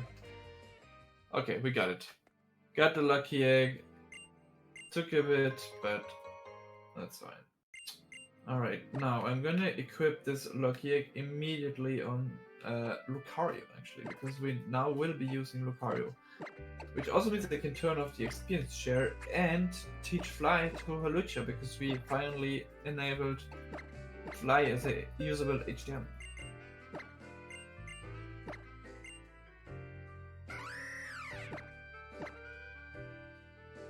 Okay, nice. And now I will leave this building and swap Lucario to the front. And then fly to the other part of Coumarin City, where we can now progress the game, and now we are officially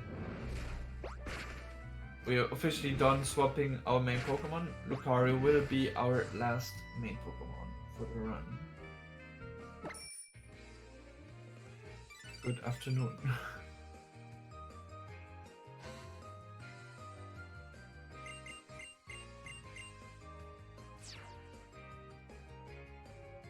And now, depending on my in-game time, and I have no idea what my in-game time right now is because I haven't kept track of it, I might have wind or not in this part of the desert.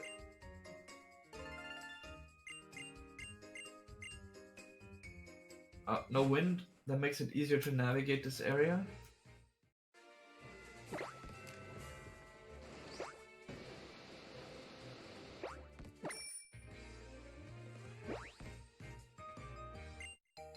And now our first battle with Lucario.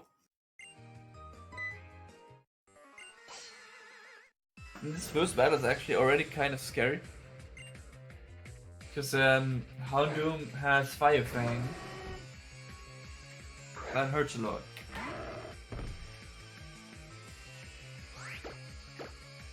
But I guess the Grunt's random AI doesn't help.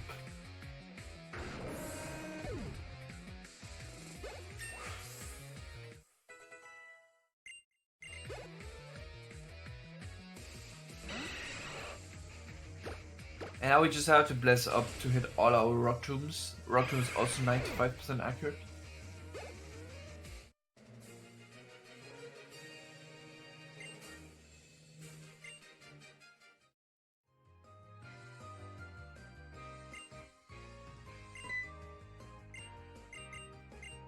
Oh, what am I doing? Can you please open that door? Thank you. And now my favorite music of the game.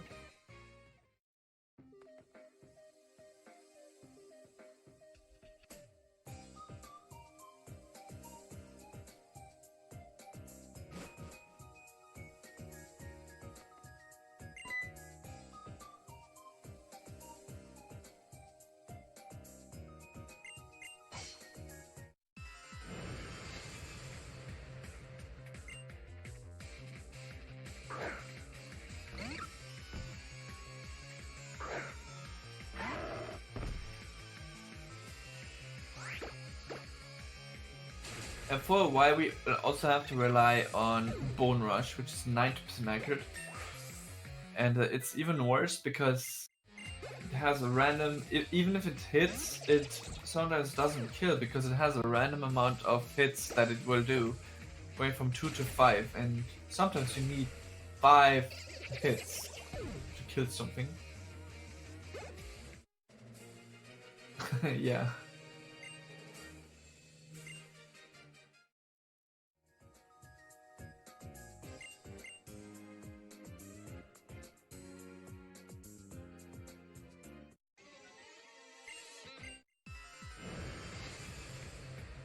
And unlike what I just did, you kind of want to talk to trainers from the side or diagonally, but diagonally is harder.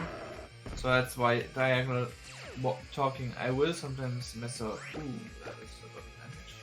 That was a crit. That makes sense. That is probably gonna be a heal.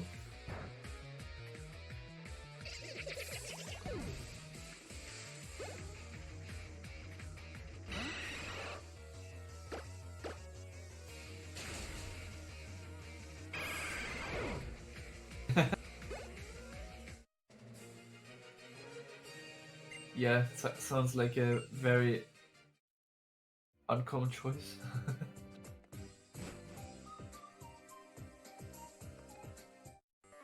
But yeah, we will not be mega evolving it too much. Actually, we will not be mega evolving it more than once ideally. Because Lucky Egg is just too powerful, and mega evolutions obviously are very slow. Plays a massive animation every time. Nice, this was only 75% to die. And this Mightyena has Roar, so if you miss that range, then it can become fun. Also can confuse you. And then you have to hit through confusion because you don't want it to use Roar and then turn you heal. The confusion.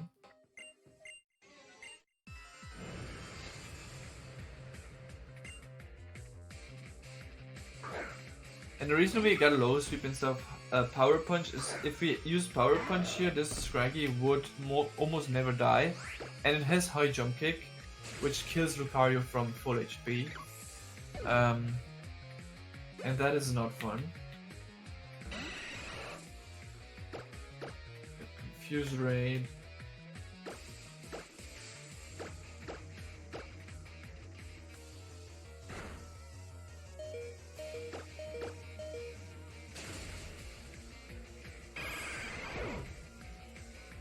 So we're gaining many levels with the Lucky Egg.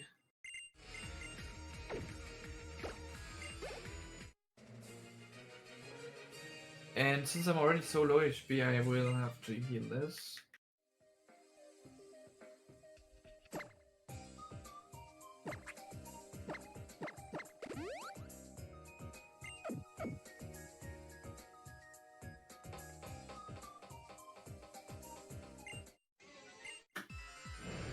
So it's very common that you will see me use Sword Stance and Rock Tomb for any Golbat that shows up. There's a few exceptions, but 90% of the time it's gonna be that. And there's many Golbats in this, so Rock Tomb is a really good move, even if it's a little bit inaccurate.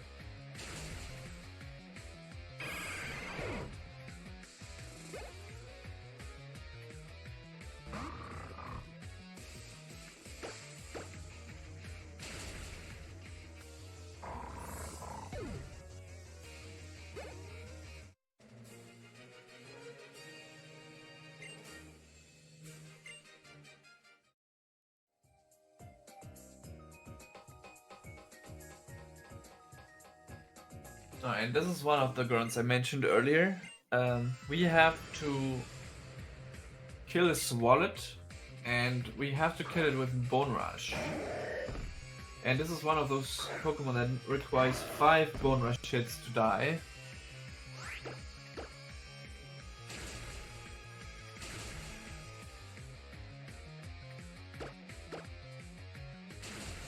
Nice, at least got it in 2. Getting 5 Bone Rush hits, I think only 15% to happen in one turn. And Swalot doesn't always use Encore, it can also use Body Slam, which is 30% to paralyze you, which is great. Now this trainer also has a Swalot, but most of the time it dies in 4 hits because it is a level lower than the other one. Trainers tend to have lower levels when they have multiple Pokemon.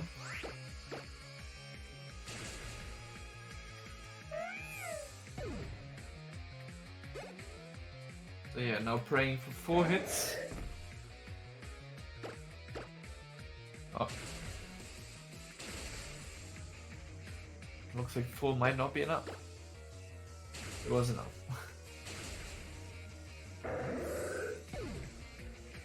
That was not too bad.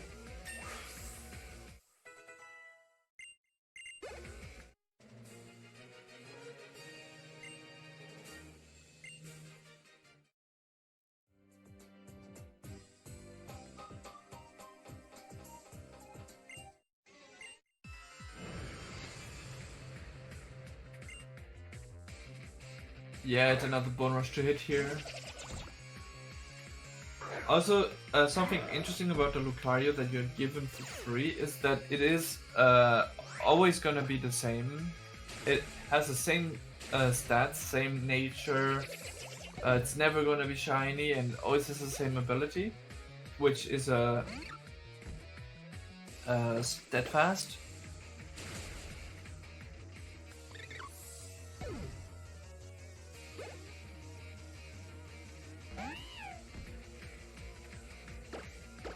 Which loses time a lot of times.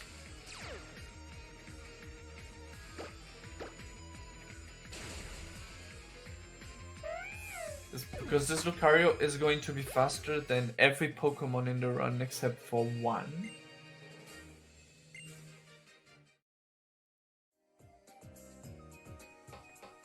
Because it has 31 IV speed with a hasty nature, which raises its speed an additional 10%. Just like the Farfetch'd we had earlier. But that was a jolly nature, which reduces special attack, and hasty reduces defense. That's why this Lucario is a little bit of a glass cannon. It doesn't take hits too well.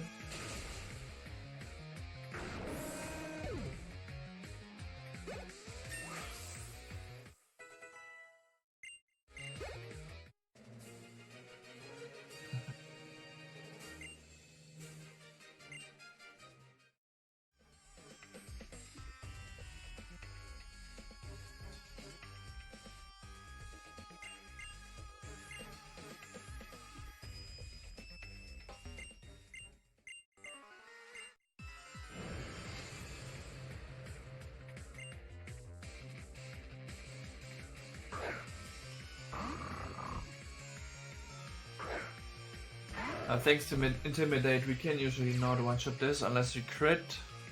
Wink wink, no crit. But that's fine.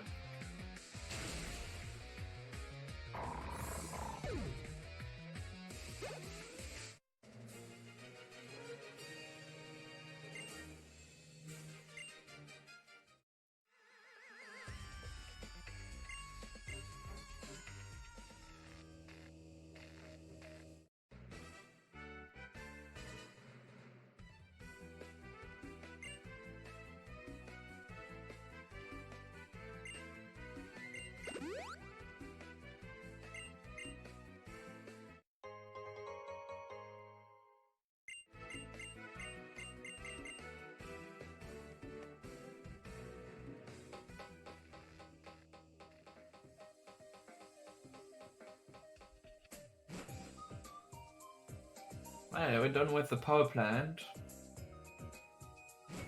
And we're about to reach the next gym, which is the electric gym. Are you gonna have wind here? Probably. Yes. So yeah, in the wind it's better to stay on the skates. Oops. Because fighting the wind on the bike doesn't work very well somehow. But on a skate we can reapply that boost.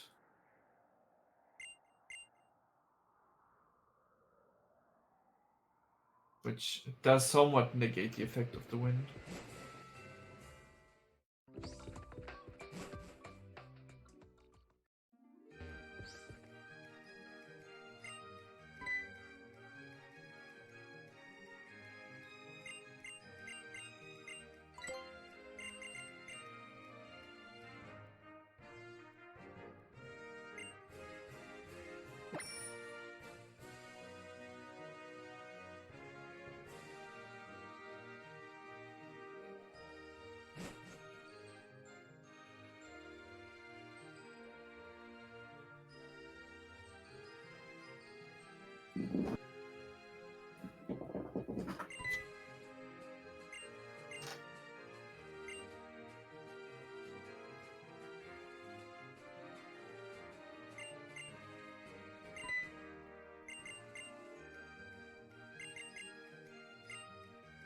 And the electric gym will be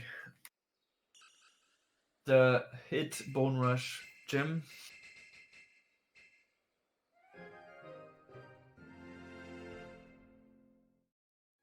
There's a total of how many? Not actually sure. There's like 4 Pokemon, 3 of which I have to hit Bone Rushes on. And none of which 2 hits are enough for.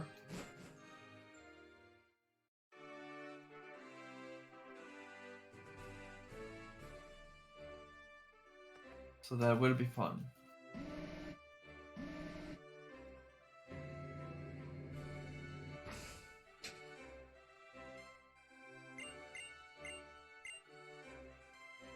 I'm getting some quizzes here.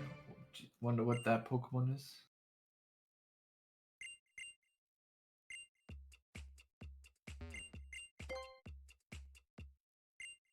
Was it a Pikachu or was it not? Alright, this is the den and I need to hit 3 Bone Rushes on it.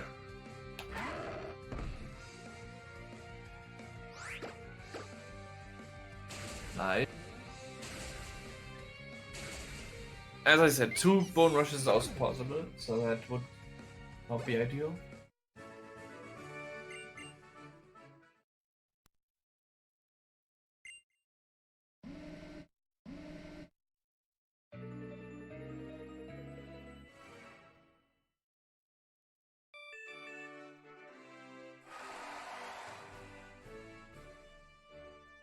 And even less ideal would be to miss Bone Rush.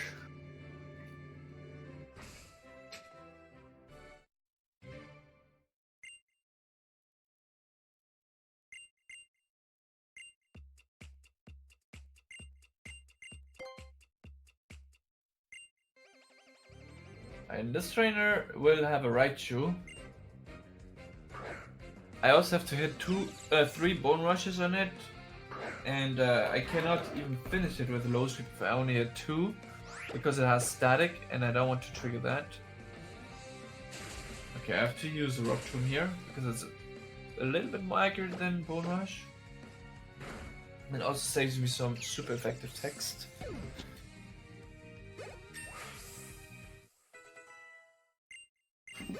Alright, nice. Next one. 2 more quizzes.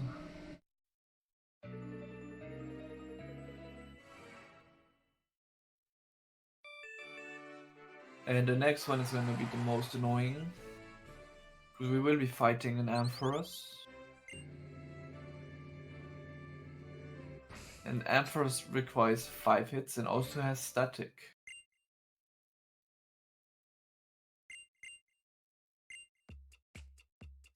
And it has Thunder Punch, which can paralyze us, and then it also has Confuse Ray, which would confuse us.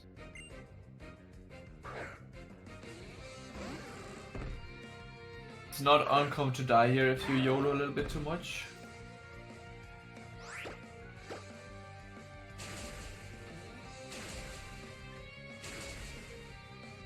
I will YOLO because I'm full HP almost, and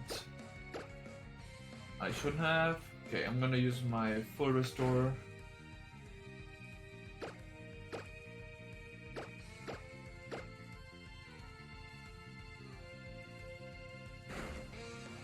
Which healed both my paralysis and my confusion. This is a little bit bad, however, because you kind of want to conserve your full restores for the Elite Four. So I might have to buy another one later if I want to play it safely. Good afternoon.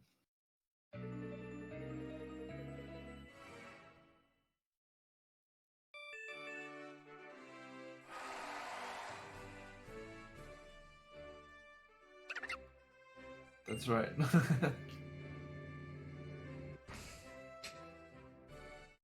Right, and the last puzzle is also the most free fight for us.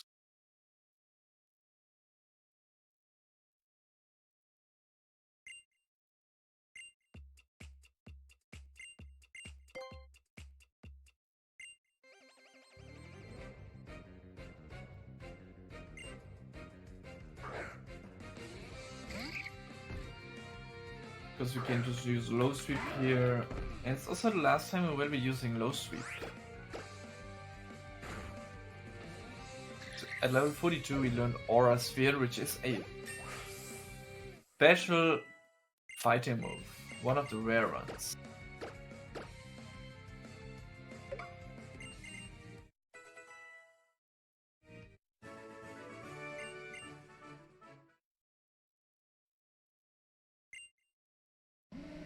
I actually don't know much about the anime.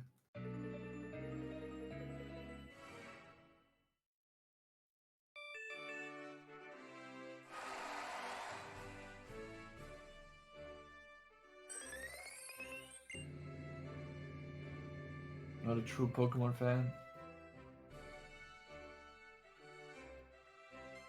And now the gym leader, where we also have to hit a Bone Rush.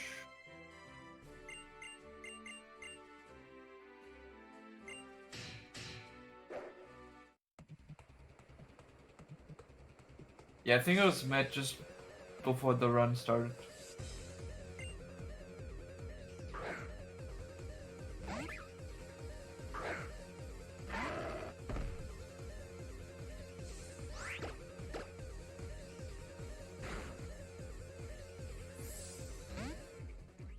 Alright, please hit the Bone Rush. Oh, I get crit. Nice. That is very fun. Now I will have to revive.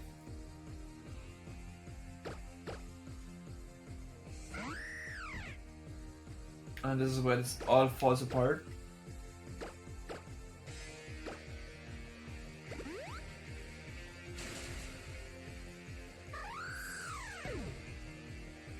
I missed and then I got crit. That is just amazing.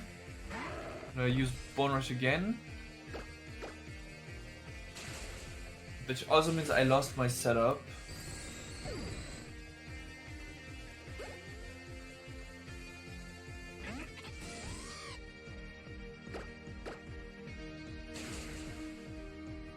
And I will have to Swords Dance again. So Imoga doesn't die without that.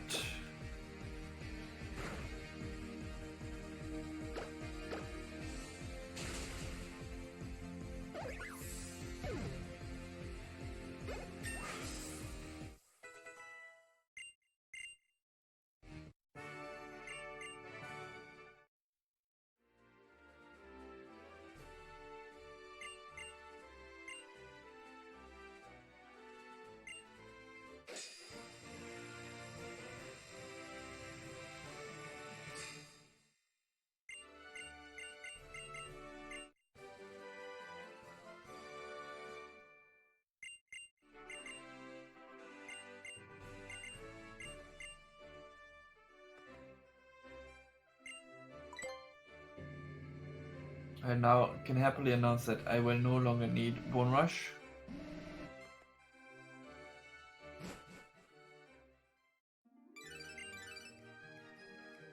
And can replace it by a 100% accurate move, which is Shadow Claw. For many psychic types that are about to show up.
Alright, now I will show how good I am because I don't get lost in Luminosity.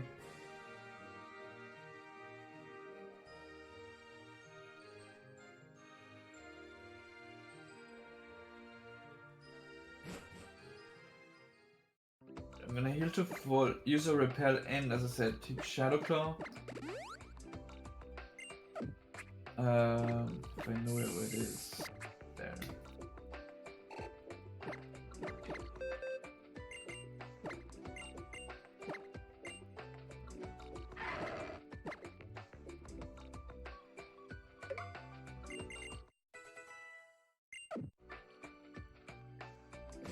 And we have our next rival battle. There's many rivals in this game, so we also consequently have many rival battles.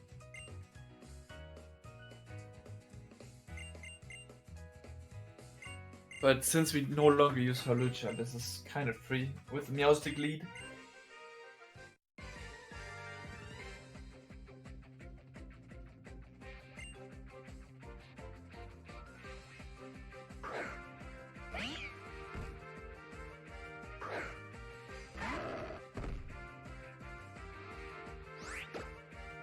It's also our last X item. Using the X stack because of Fake Out. If I had used Sword Stance, I would have gotten Flinched and Steadfast boosted all the slow things. And I don't actually need a Sword Stance boost. Only +1 is good enough.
To go through Swamp here, dodging all the trainers that have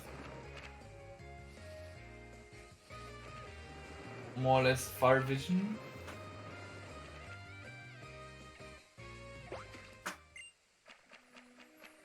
And now all this spoopy story telling.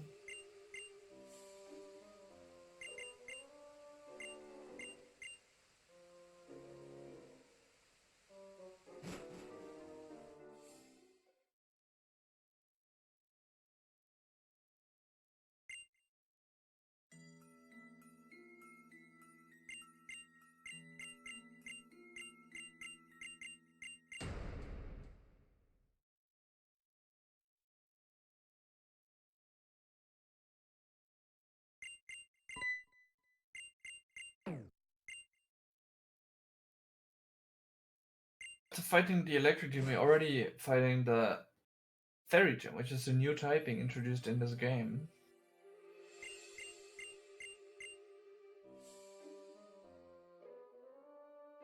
And which changed some Pokemon's types. And they actually show us 2 of those changed Pokemon in the Gym Leader battle.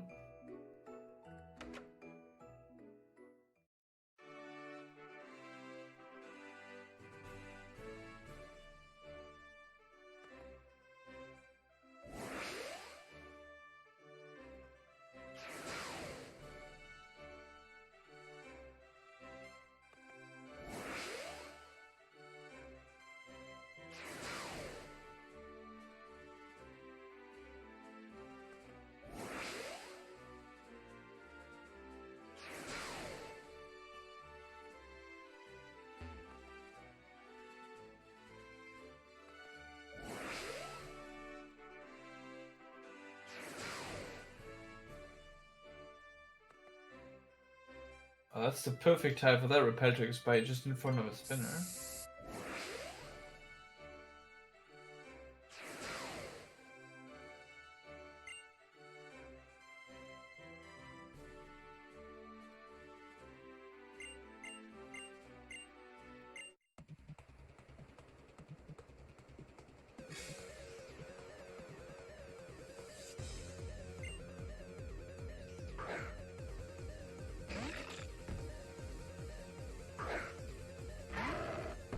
Alright, now I became a fairy steel type. Use iron defense, so that is not good. I wanted to chip damage it, but I crit anyway. That's not good. So now I hope that Sylveon. I have to 2-hit KO Sylveon, but it has Charm.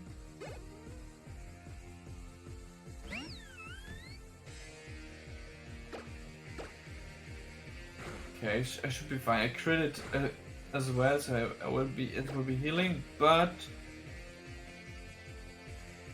come on, that is such a kill. Okay.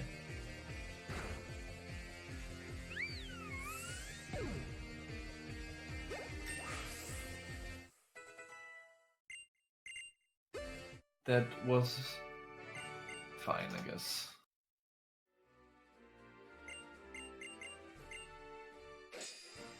Yeah, the issue with Shadow Claw is that it is a high crit rate move. So it will crit one out of 8 turns instead of 1 out of 16 turns.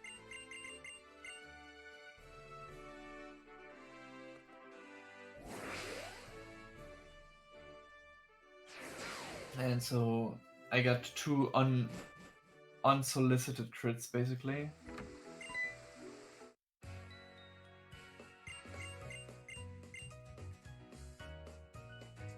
Because since Gen 6 also crits deal less damage than before.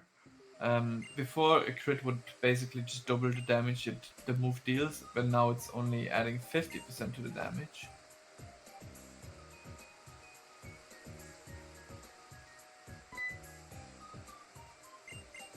So often a crit will hit something into a heal range instead of killing it. Given how we route the damage.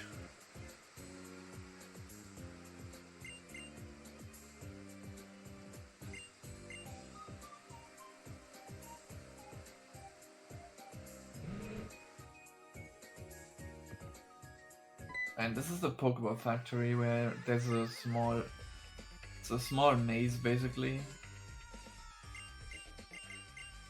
with conveyor belts.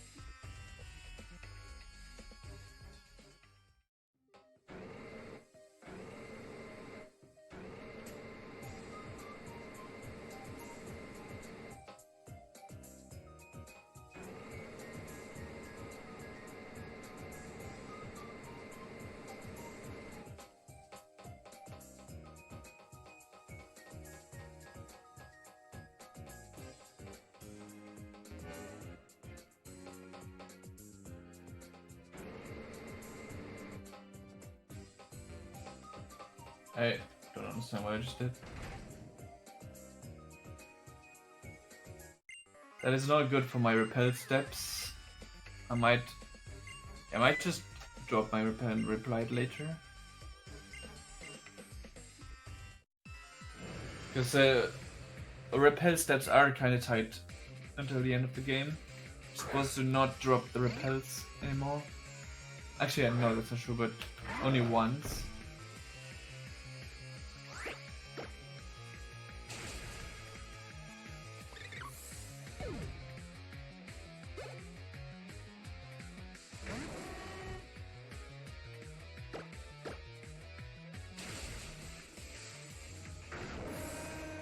Now we will have another double battle where Calum will once again be completely useless most of the time.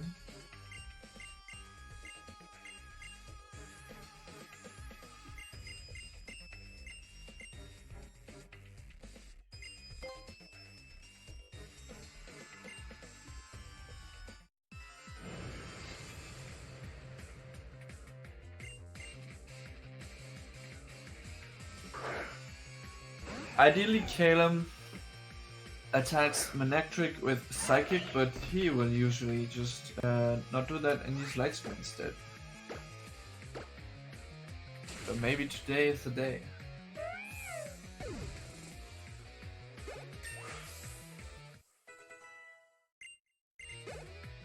Well, that is double bad because I have to heal in the battle because I will die to another move here.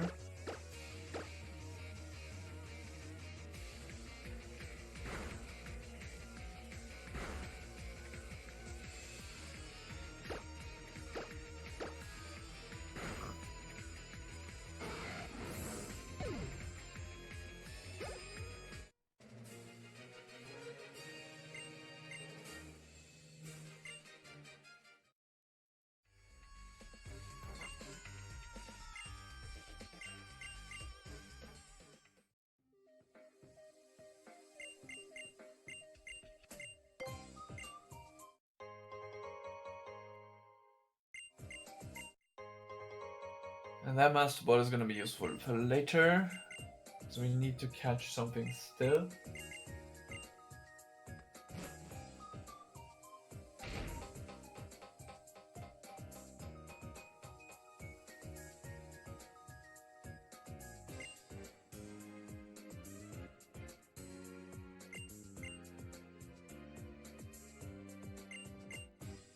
Congrats. So very nice.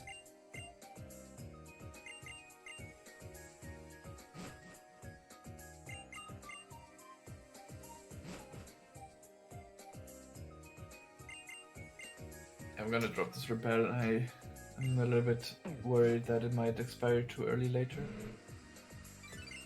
It's gonna be a little bit slower, but that's fine. I have to do a menu to heal anyway, so it's not the worst thing to happen.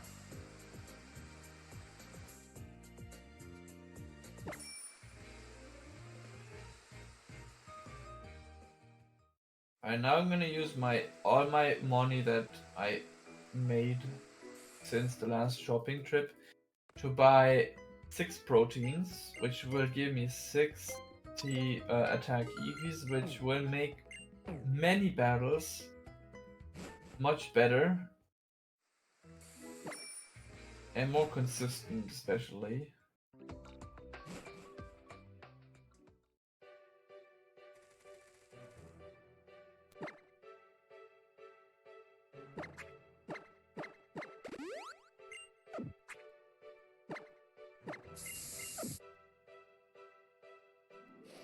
Oh.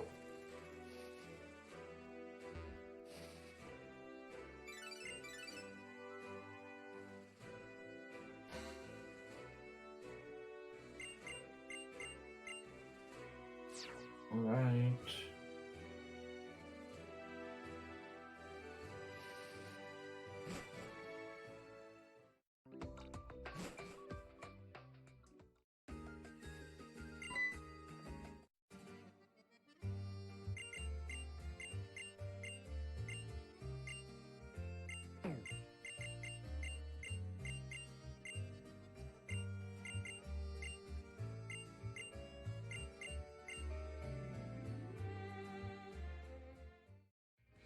And now up to Frost Cavern, where we will have some ice puzzles to deal with. And interestingly enough, the diagonal movement that you can do with a D-pad will become important to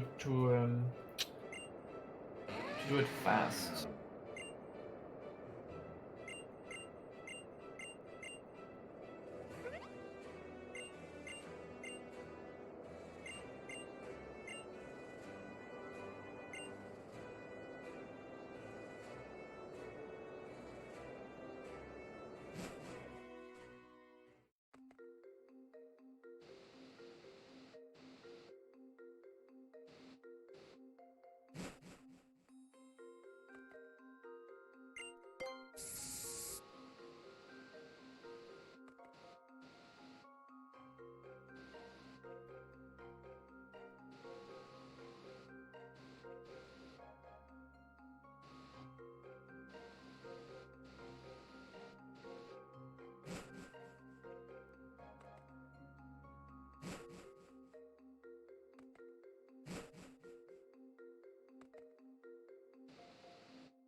But I will not be using my proteins until later. because we don't want our attack to become higher than our special attack. Lucario's base special attack is actually higher than its attack. And for now we want our special attack to remain higher than our attack. If we give 6 proteins now, we will this will change, and that's not something we want.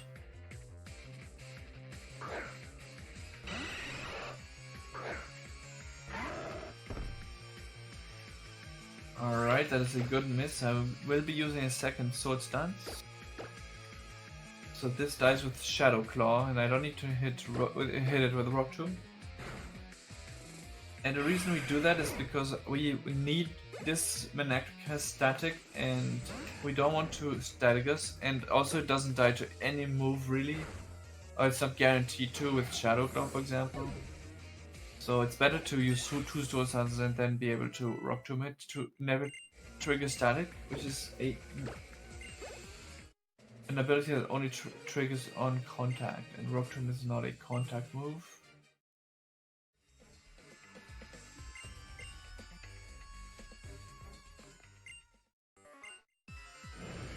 Now this is the scariest Houndoom of the run. It's not guaranteed to die to Aura Sphere, it's only 87.5% to die.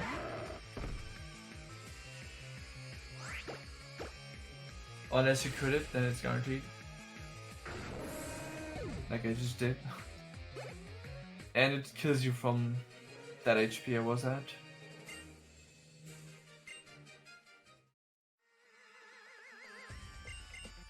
And now I'll have to go a little bit out of my way to get an extra PP up, because I used the one I got earlier on Holucha to raise its friendship.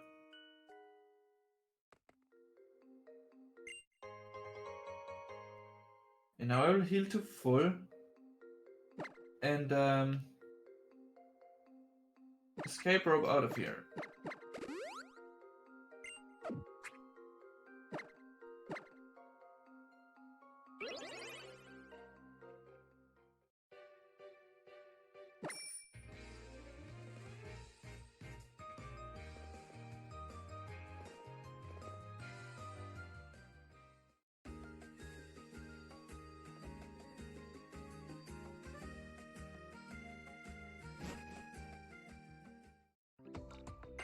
And now I'm gonna enjoy a nice mammoth swine ride through the snow.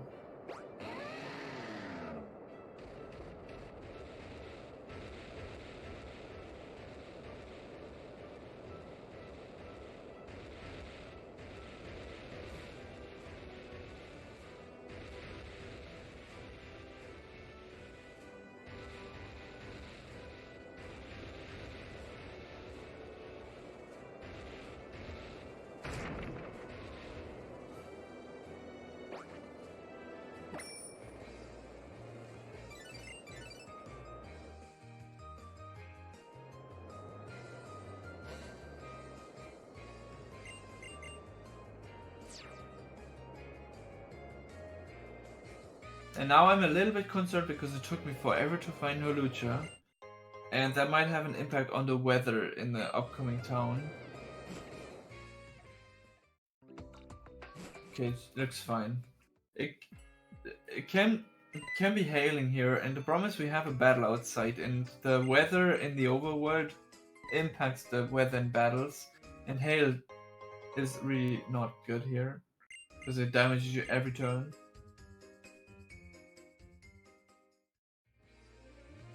But it looks like we have no hail, that's good.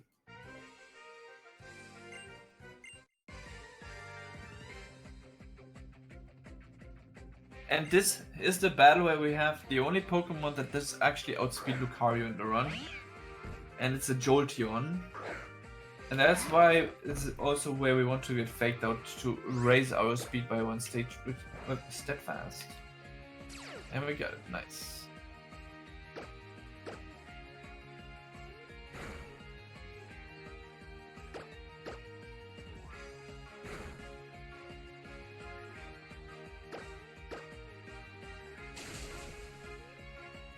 And from here the battle should be free, because we do outspeed the Jolteon.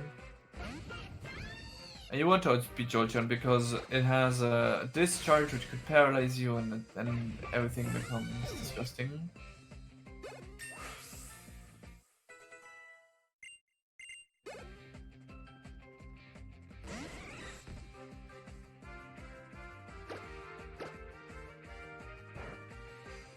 Quick attack's fine.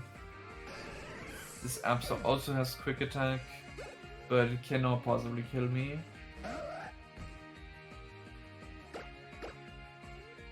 Even with a crit, it was impossible. Nice. Alright.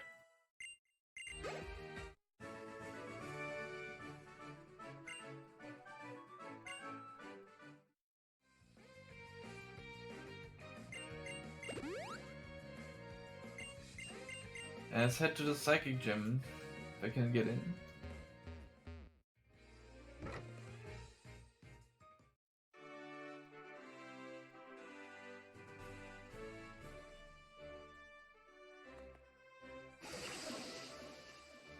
They definitely did not want to show off the 3D in the game.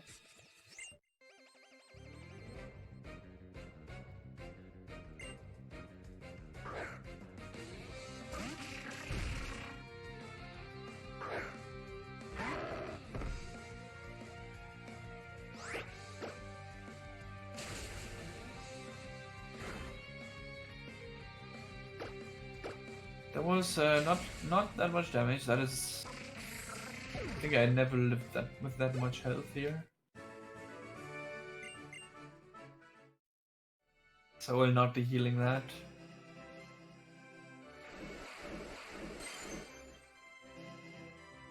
Dropping that repel because I will not be repelling for quite a while.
And this is the battle that I want to have a higher special attack than attack. Because this Sigilif lead will have Reflect and Light Screen, and if your special attack is higher than your attack, then it will favor using Light Screen. And you want to use Shadow Claw, so it's much better to have Light Screen up than Reflect. Nice Light Screen, and that is a win.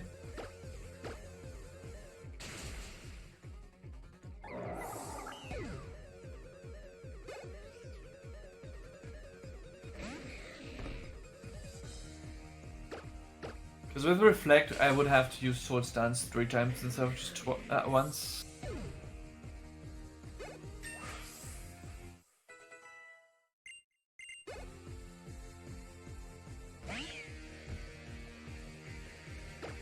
Yeah, again, a time loss fake out. It doesn't always go for fake out, but it's extremely common. The AI always favors such troll moves.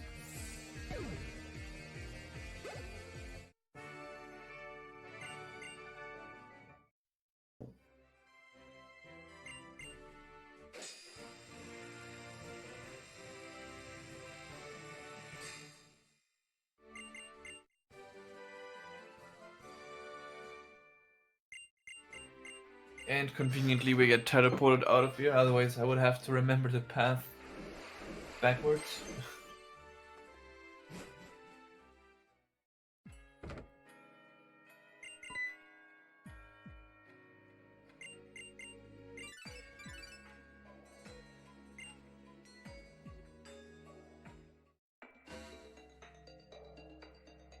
Alright, now we have 7 badges, and as it's classic in Pokemon, this is where we will fight all the grunts a lot.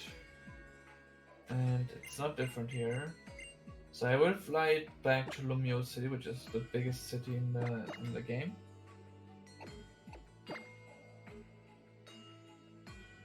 And we will go back to the cafe that I was in earlier.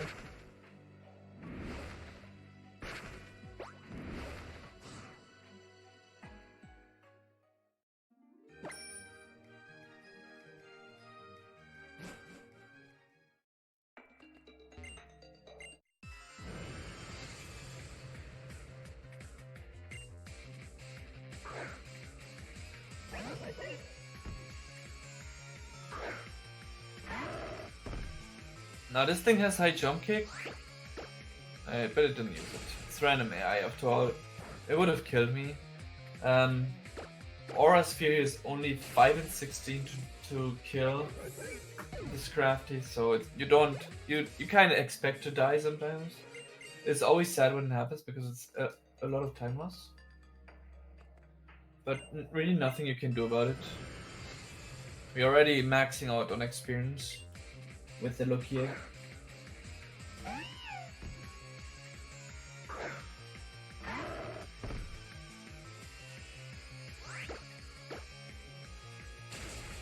And we will be leveling up here, which is good, because it means that we're not wasting too much experience by doing what we're about to do, which is using rare candies. But not only rare candies.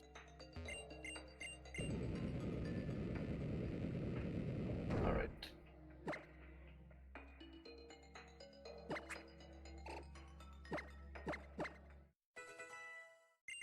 We will also be using the 6 proteins and what? And then healing up. Because the upcoming battle is a little bit rough, and we really need all of that to make it likely to win. And it's the first battle against Lysandre, who we found out is actually an evil guy.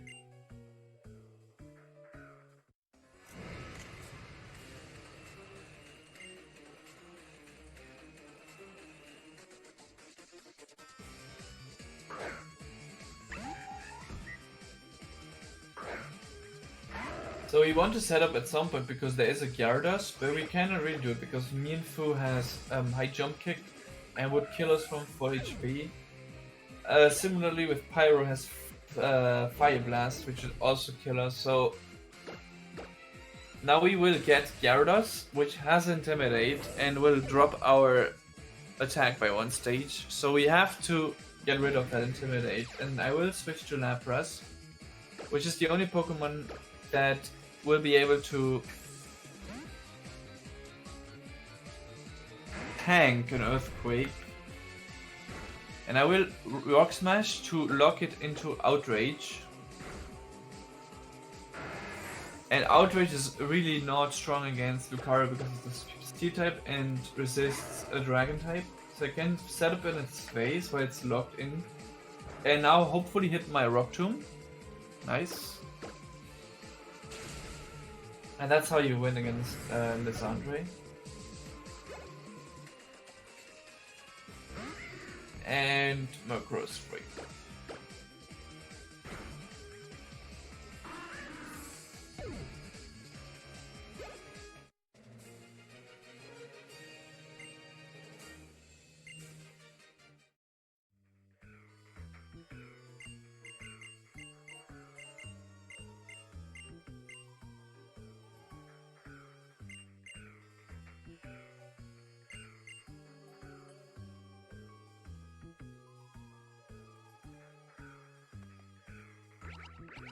And now another Swalot, which is probably gonna raise its defense with Stockpile. And I can do it a variable amount of times since I have to kind of adapt how many sword stances I use depending on that. Okay, here, use it twice, I have to use it a 3rd time. I've never seen 3 stock buys, that's insane.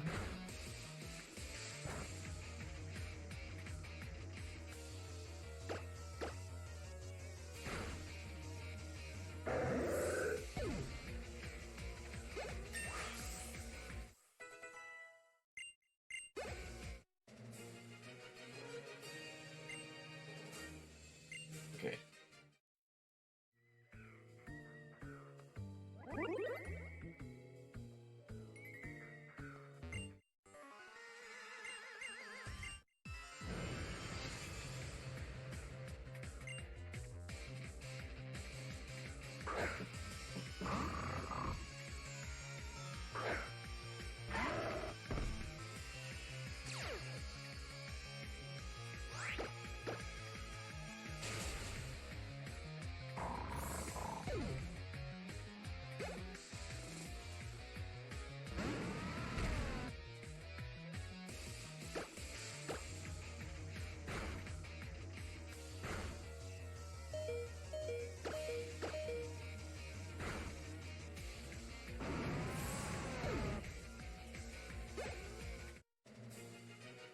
Alright, and soon I will be learning our most powerful move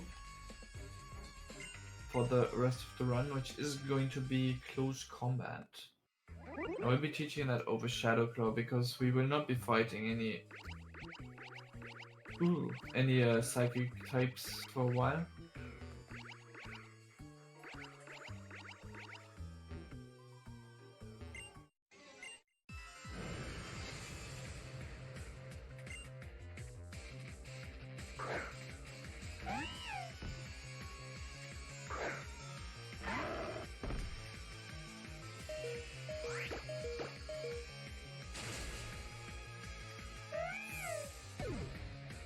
Yeah, so this is where I'll be learning close combat.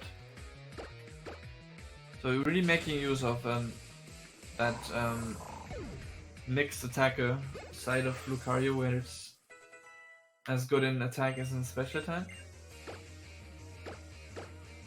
Now, one downside of close combat is that it does only have 5 PP. So as I'm healing now, I will also be using PP up I got earlier to make it 6, and that makes things so much better.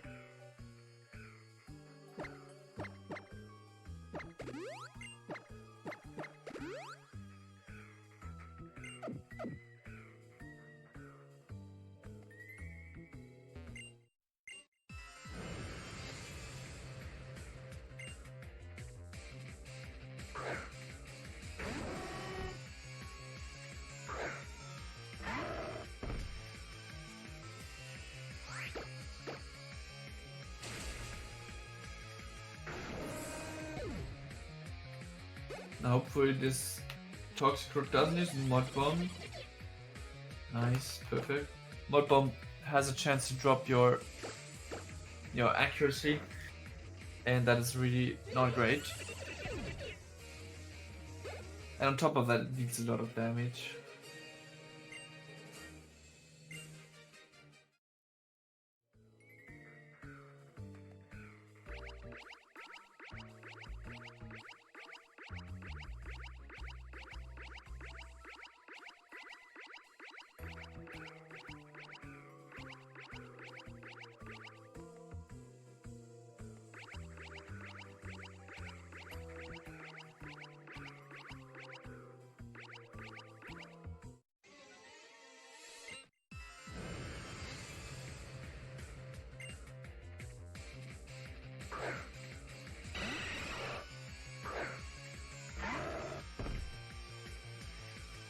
Green look is good. Acrobatics deals a lot of damage, and that potentially makes me heal later if he uses that.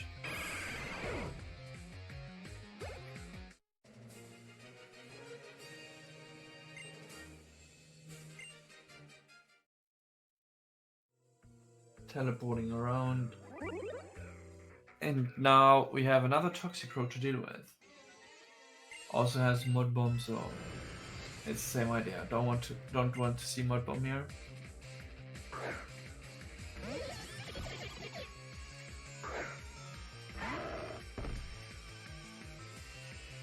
Don't do it, please. Ah, got the accuracy drop. Oh, and it's starting. Okay, good. Didn't miss the second one.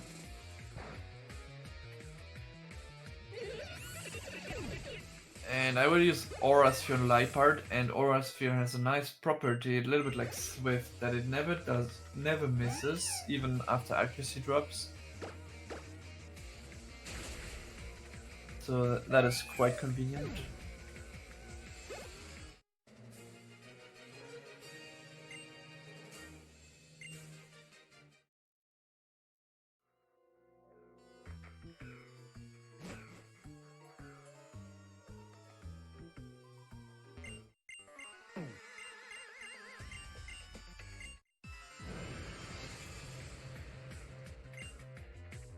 And this battle is completely free.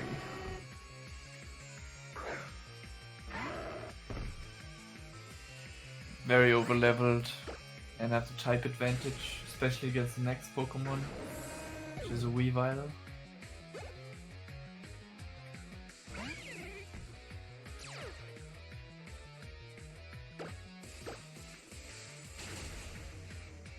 Dark Ice doesn't like fighting moves.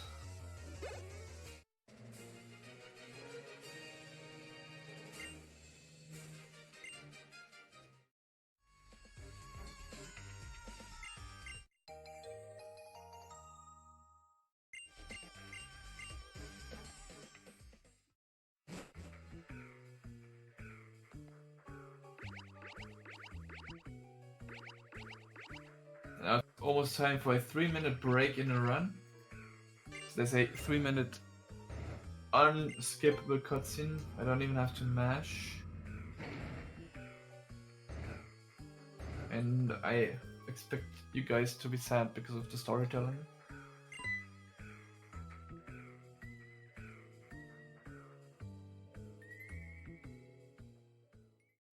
And I think I'm gonna get something to drink.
Same, that's why I cannot watch that.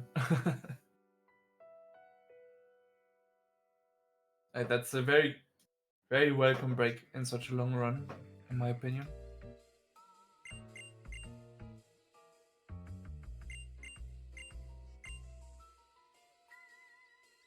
But now the serious business continues, because we have to beat Lizandre 2 more times.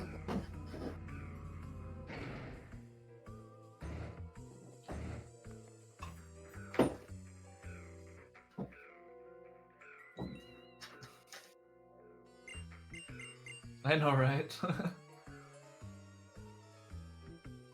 It's actually a seriously long break, so you can actually take an actual pee break if you want to.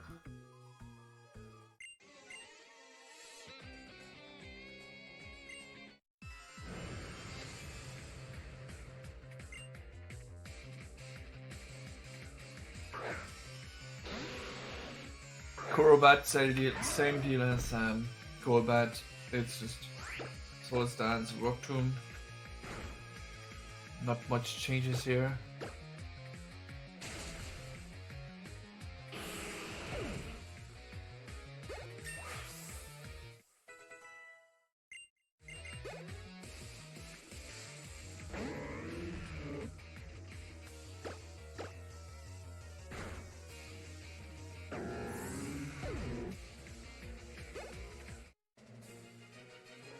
Alright, nice. And now we're done with Lumio City. And well, first we have to press a button here. I'm gonna press the red one.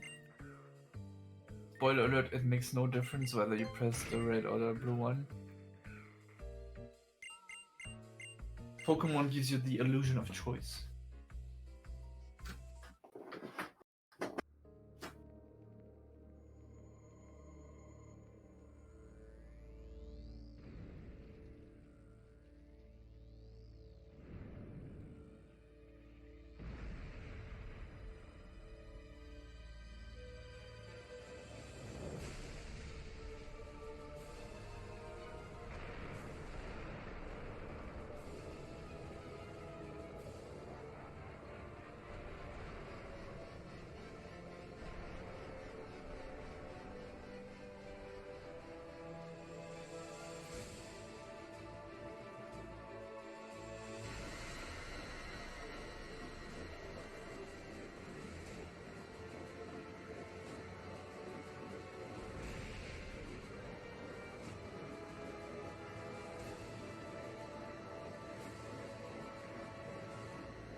Alright.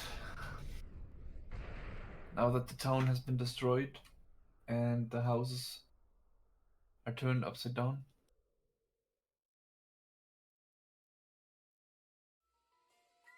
we have to go there and help everyone.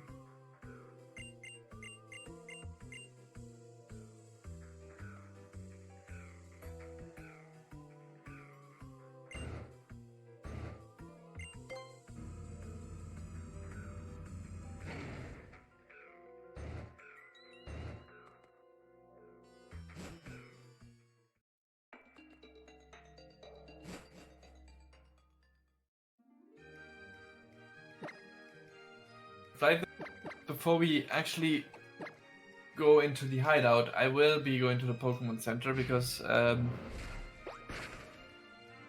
we're pretty low on PP, and so I will go into the PC here, and I will slop Lucario and Lapras like this, and then I will get everyone else into my party back. Putting a Pokemon in the PC in Gen 6 heals the Pokemon completely. And our Lapras had died on Lysandre, and our Lucario needed to get healed a little bit.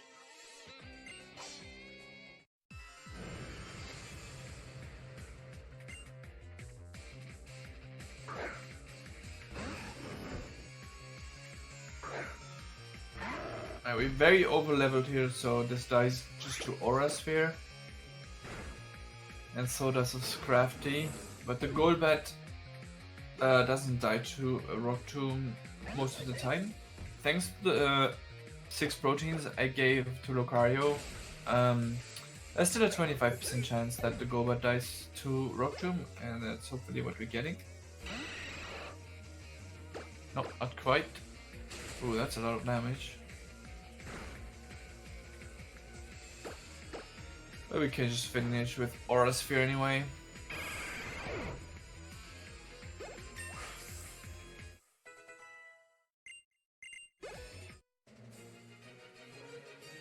Unfortunately, we're like 20 experience points, something short of hitting level 58 on the for the Golbat. And if we actually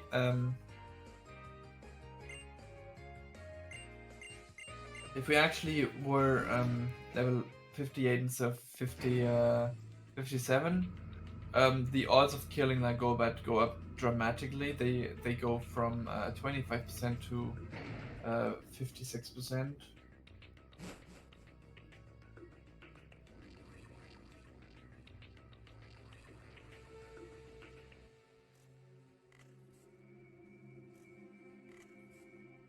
But this is no way to get that extra experience. We're already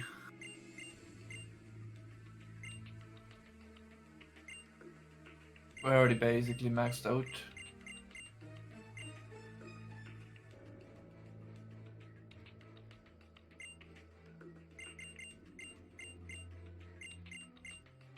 Alright, now this battle against Lizard is actually fairly similar to the other one, except his Pokemon have evolved. For those that hadn't yet. So me and Xiao doesn't die to Aura Sphere anymore, so you have to actually close combat it, but it's the same idea. It has high jump kick, we cannot set up on it.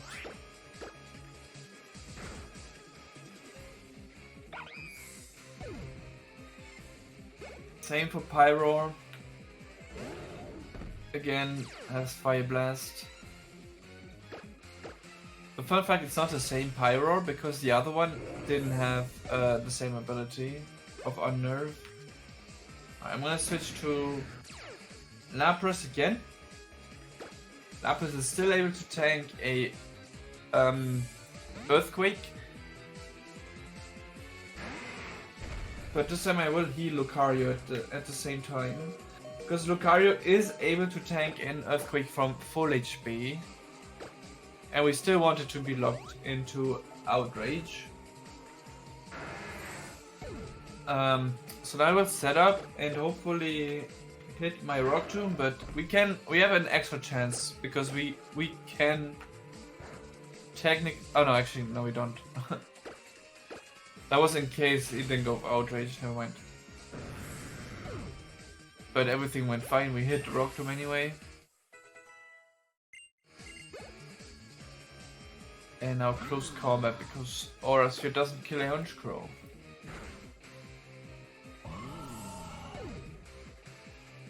Alright, that was the second Lizandra battle. Went fairly smoothly.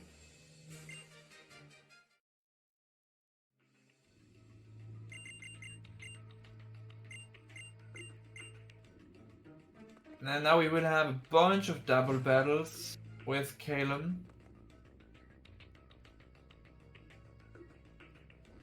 And hopefully he will be useful in all of them.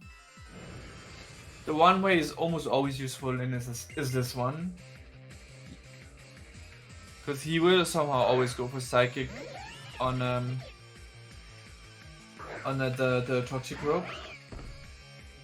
And Toxic Rope is ultra dead to that.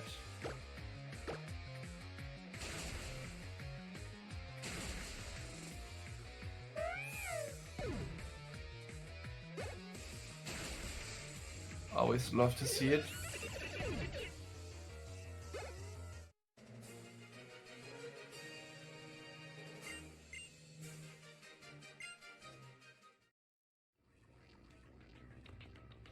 And the next battle, I hope that Kalem goes for Fake Out on Manectric, but it's quite rare. And the reason I want that is because Manectric has Discharge, which could paralyze both me and Meowstic. And if Manectric decides to target Meowstic, Calum will actually switch out to his Jolteon because it has Volt Absorb. And that is quite slow because of an animation. Yeah. That's smart AI actually, but it's a time loss AI.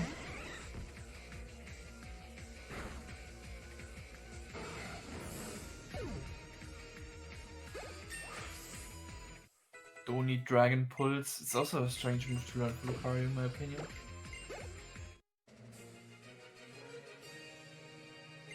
Alright, and now I will heal to full again. Definitely needed for the next battle. Because the next battle is going to be against a Scrafty and a Houndoom at the same time. And Scrafty has High Jump Kick and Houndoom has Flamethrower, which both hurt a lot.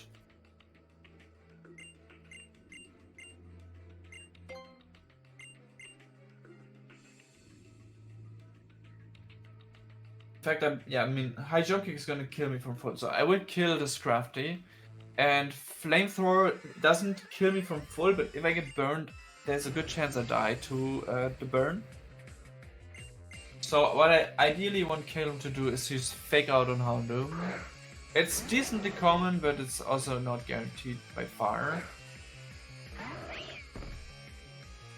That way Houndoom gets flamed. Nice, that's exactly what I want to see. And then it doesn't even get a chance to burn me.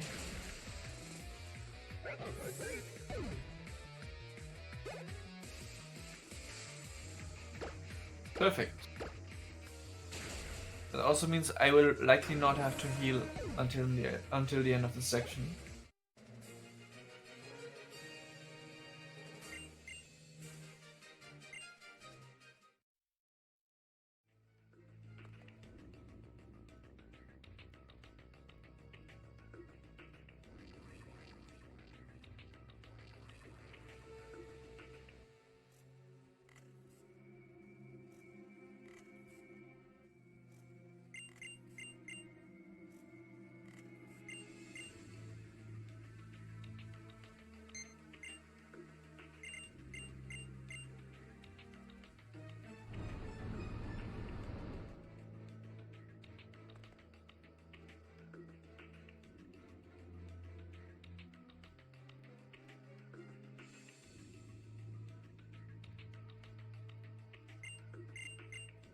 Okay, and now we will have 4 grunts left here.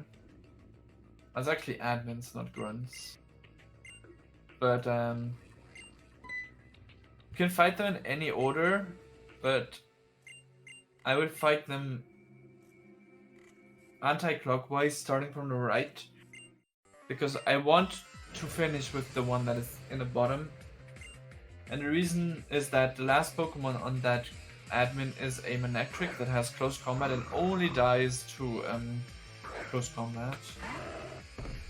And I don't want to get paralyzed. And since you get a free heal after the battle, it's a perfect time to fight that trainer.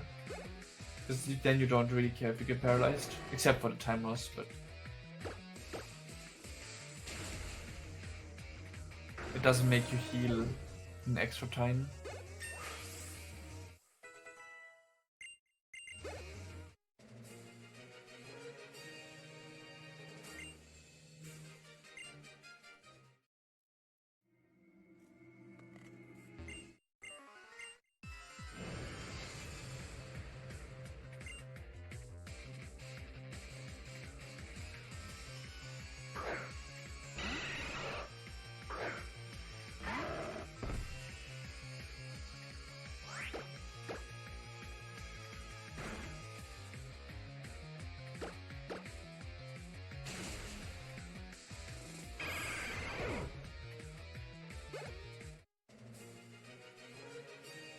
Yet another Swalot.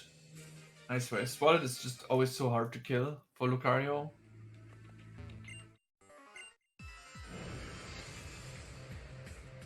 We really don't have any good moves for it. So I will have to sword stance twice and then use close combat twice most of the time. They will also raise its defense with stockpile again.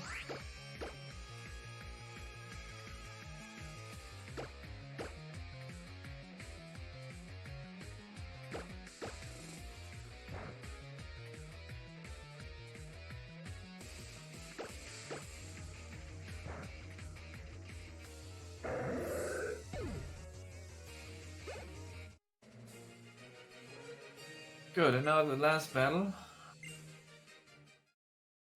The one with the Manectric at the end.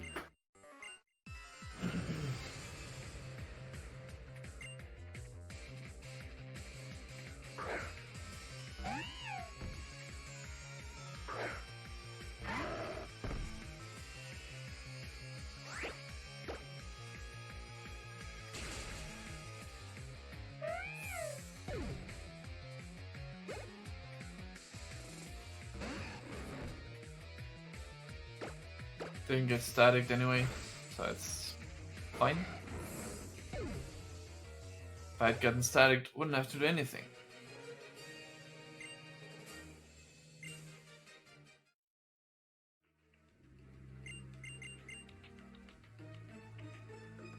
And you're also not ready for the pun that I will make in a bit.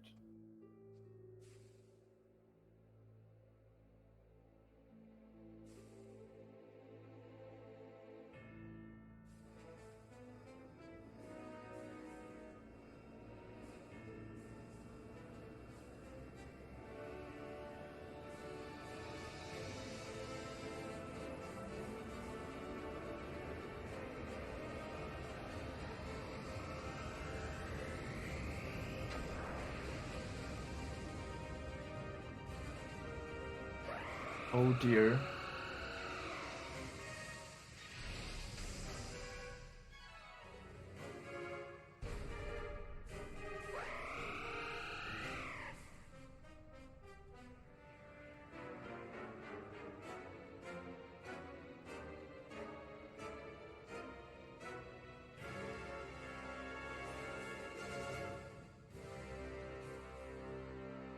So now, fun fact. We have to fight Xerneas, and you are also forced to catch it. The game does not let you progress if you don't catch it, but as you can tell, Xerneas is 11 levels lower than me, almost 12. And it has a slow experience curve, and also not a great move pool. So I don't want to use it. And as you maybe noticed earlier, I put every single one of my Pokemon in my party so that I have 6 Pokemon. And what this allows me to do is to say no to getting Xerneas in my party. Otherwise, the game would put it in the front of my party, and I would have to start beating Lysandre with Xerneas. But Lucario does it better. And that's the reason I got all my Pokemon in my party.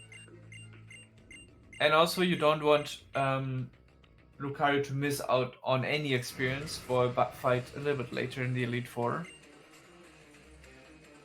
Like, everything matters. We want the full experience here.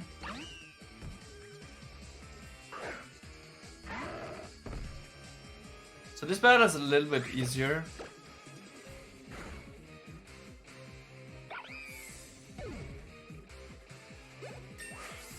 And the reason will be quite evident a little bit, in a little bit. I still cannot set up on Pyro or Mienshao, but there's some weirdness with the AI. Honchcross being sent out before Gyarados. And the reason for that is that the AI will always send out its Pokemon that will Mega Evolve last. And conveniently, Gyarados will always Mega Evolve here, and Mega Gyarados loses its Flying type to become a Water Dark type. And Dark is weak to fighting. So he just dug his own grave basically by Mega Evolving. Because we can just go close combat.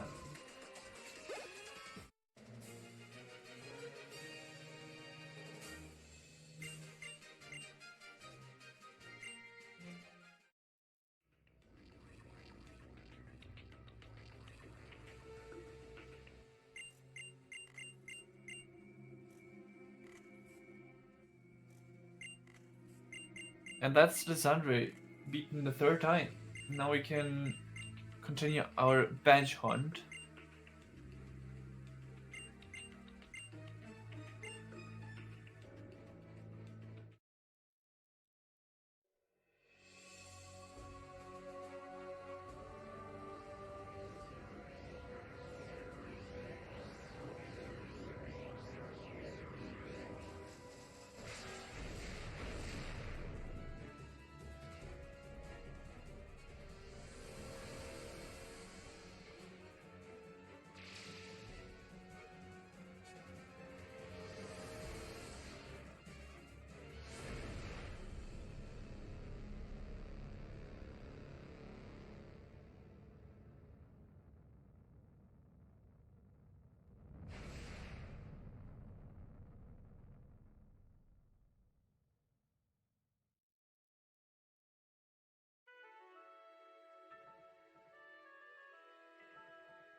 And now I'm gonna fly and go to Anastar, where I can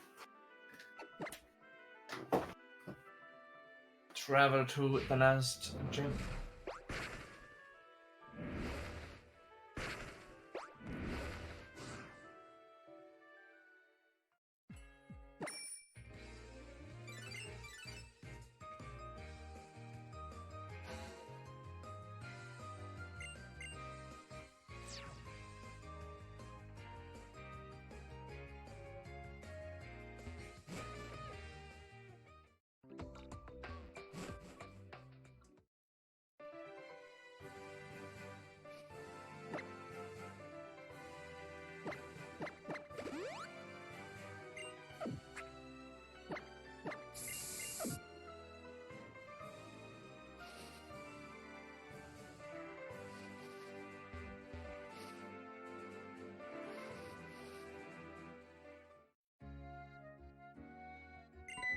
But first we have a couple more battles against all of our rivals, including the Professor Sycamore, who managed to evolve all his 3 counter starters to their final forms. Unfortunately for us, he still leads Venusaur.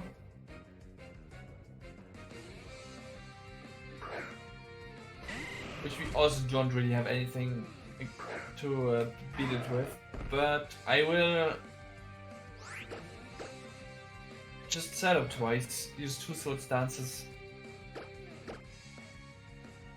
and then it will just die to close combat. I could also use only 1, but that would be only a little bit more likely than a coin flip to die. But then I would also have taken too much damage, and I would have had to heal outside the battle after this if I had missed that coin flip. So I'm playing the average odds here.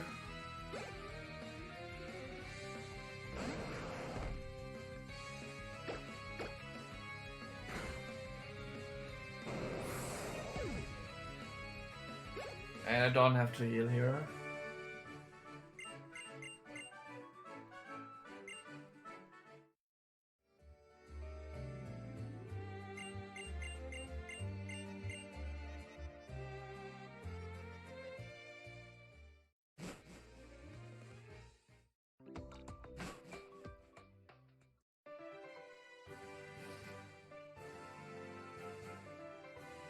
And this bridge will have all 3 battles against our rivals. Now Shauna is relatively free. And one reason we didn't pick something as a Chespin is that I think she would have Chespin here, and Chespin is not easy to deal with for Lucario. While Greninja is free. Especially since Chestnut has also Spiky Shield, which would just lose time.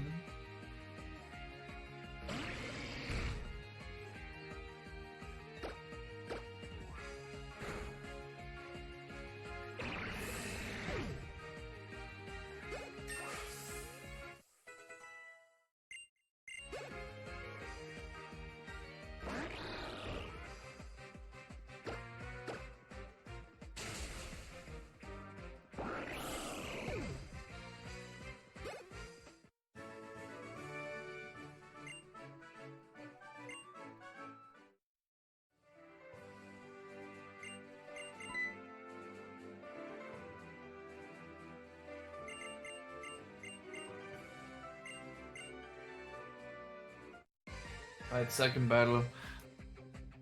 Triano leads with a Talonflame, and all his Pokemon have dance moves because he's a dancer. Like Talonflame has Swords Dance, for example. So does Quordant, and Roserade has Petal Dance.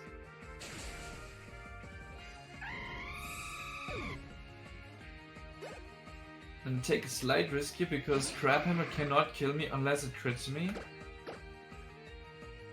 And you didn't use it. But Crabhammer is also a high crit rate move, so it is a little bit of a risk. But it's fast because he has Swords Dance and most of the time will go for it. While Roserade would use Petal Dance, and that is slow. Slower than Swords Dance, at least.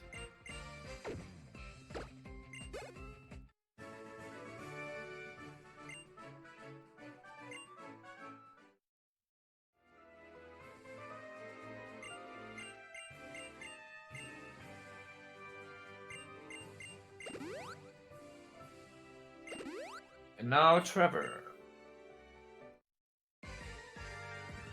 who leads with a Raichu that yet again has static.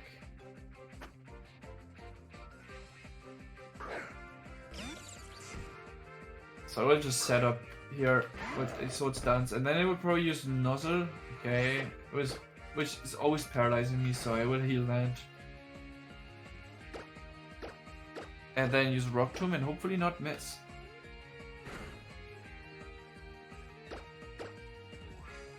There's an alternative strat where you can go close combat immediately, but that is not fun if you actually get staticked.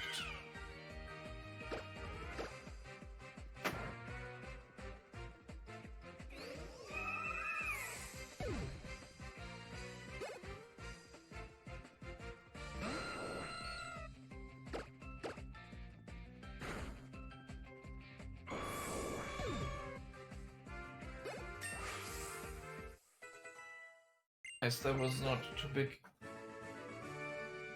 of a deal, and we will soon be heading to the last gym.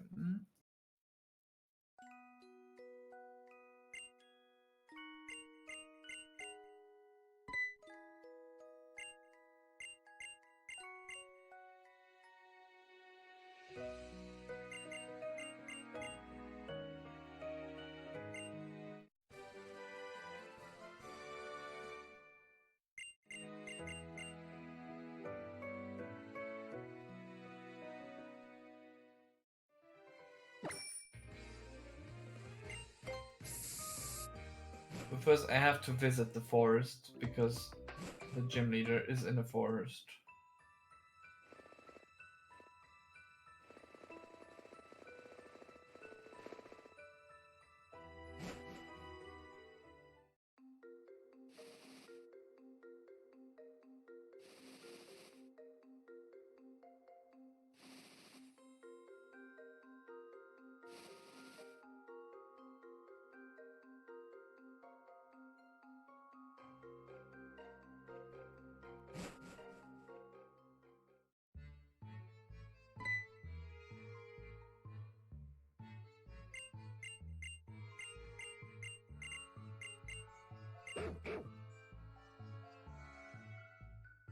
And this gym leader is the most important for Lucario's very specific stat spread. Because we really are going to use the fact that we are both a physical and a special attacker.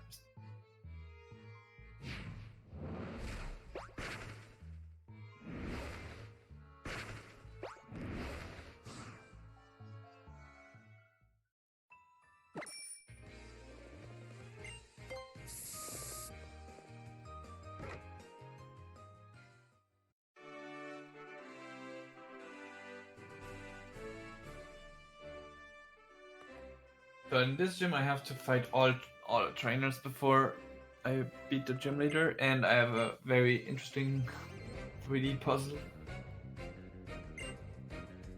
so that the game doesn't make you forget that it's a 3D game.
Now I have to hit this 3 times. Also, shoutouts to that trainer for having a daddy bird in the last gym.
Okay, so yeah, in this this gym leader has 3 Pokemon: Abomasnow, Cryogonal, and Avalok. And Cryogonal and Avalok have some very opposite defensive stats.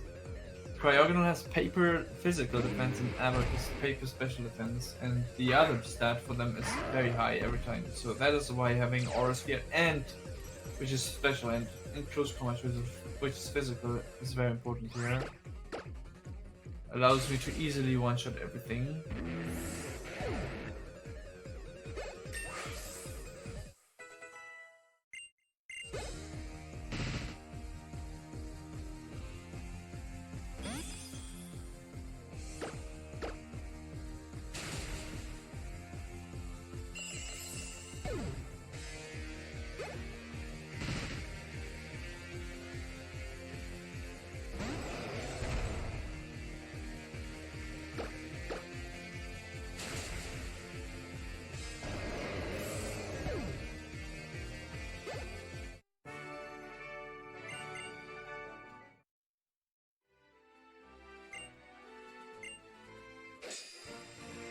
That's right. Lucario is just too OP. And that's 8 badges. We can actually go to Victory Road now. Hog.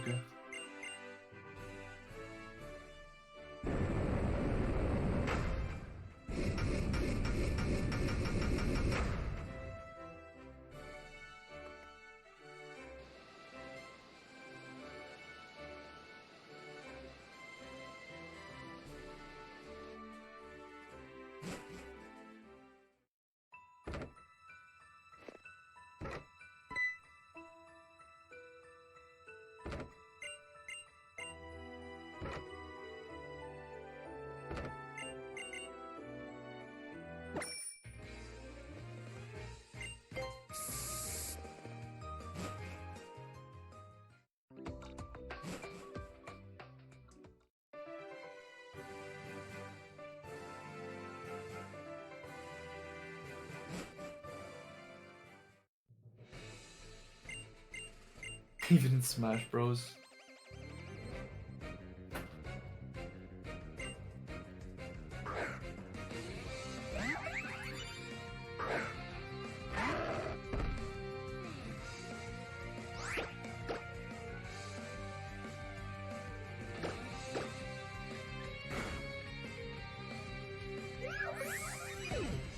Alright, sure. Once again it's static, so more rock chewing.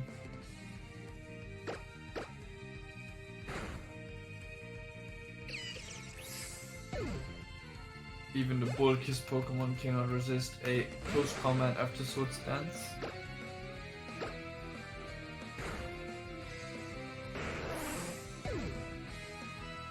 Nice level.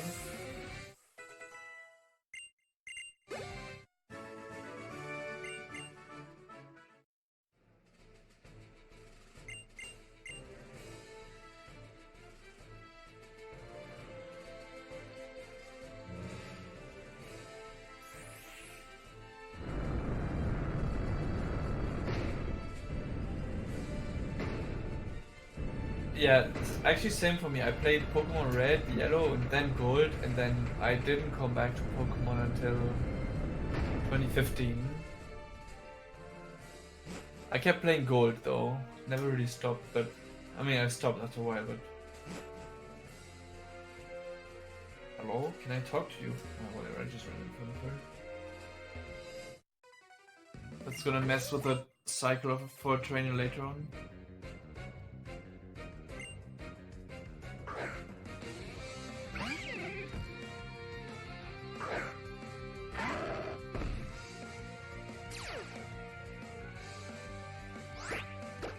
Alright, that was our last usage of Aura Sphere. We will be teaching Shadow Claw back over it. We don't really need it anymore. But Shadow Claw, however, will be very useful.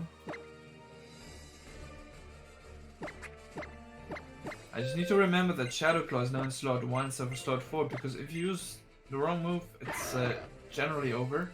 Because the late game is a bit tougher.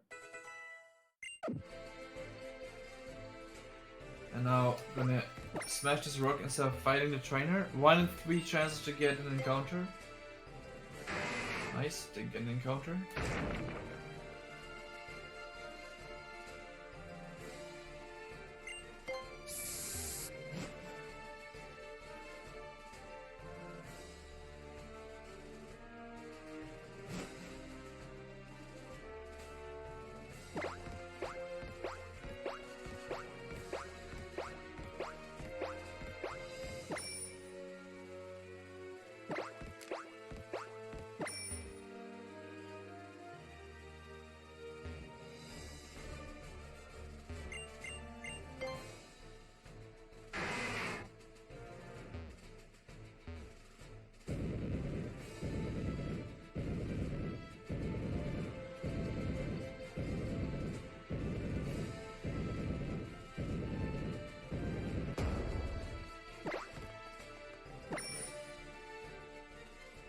And now our final rival battle.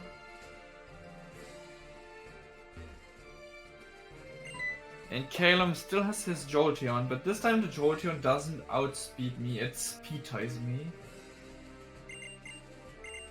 So ideally I will be setting up a Sword Stance on Meowstic, and if and it's gonna be safer if he goes Fake Out, because then I will get my Steadfast speed boost and will be faster than Jolteon. Otherwise I will have to rely on winning a speed time. Okay, nice, I got it. Slower but safer.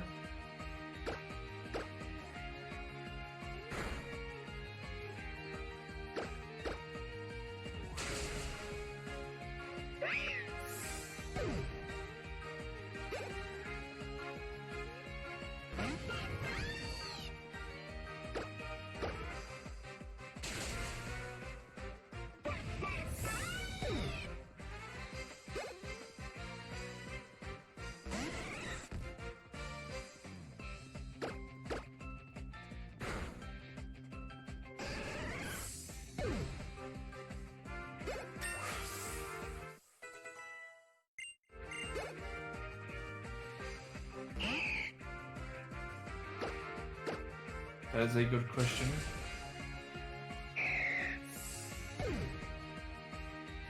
What if I sweep everything? Would nobody be worthy of becoming my rival?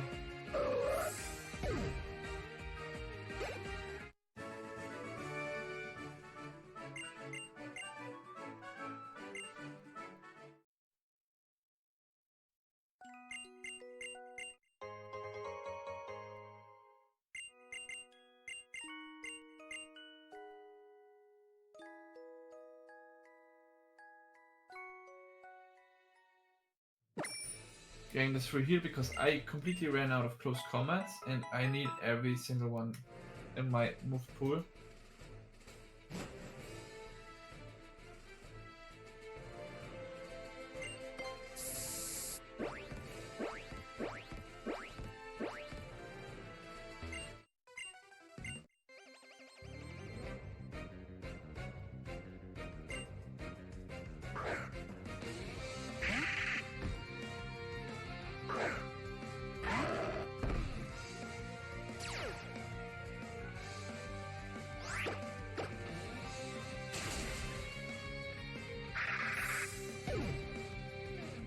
Hopefully Leafeon uses Sword Stance.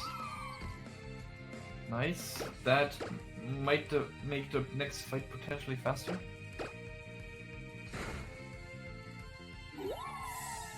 Still need a little bit of luck for that to be faster, but there's a chance.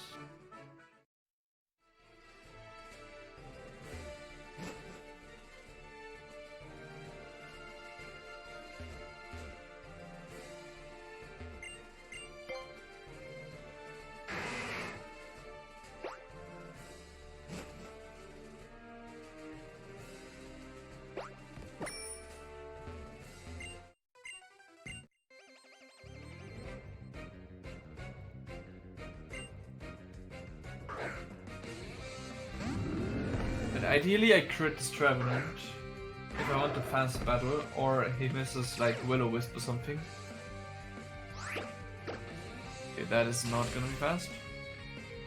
So Hawlucha will make its big return, because I got cursed and I cannot live an earthquake from here. Or not guaranteed at least.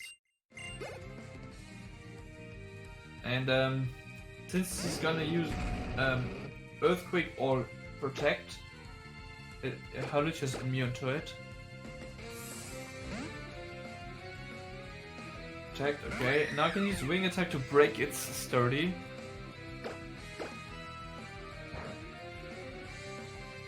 And go back to Lucario, which can then kill it with close combat. Perfect.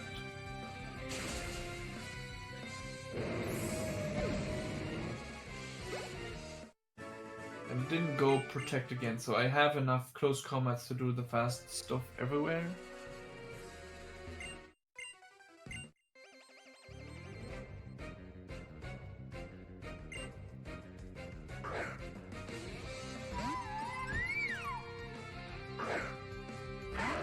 Like in close combat, Glaceon and Snorlax.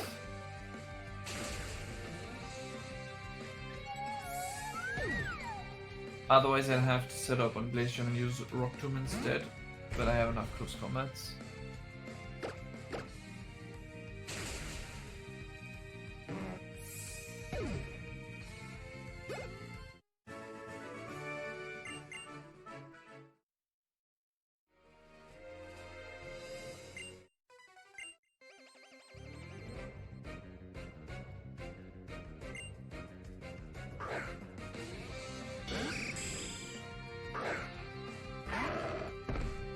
Right, gonna break Scar's 30 with Shadow Claw because I don't want it to show the sturdy text if I go close combat instantly.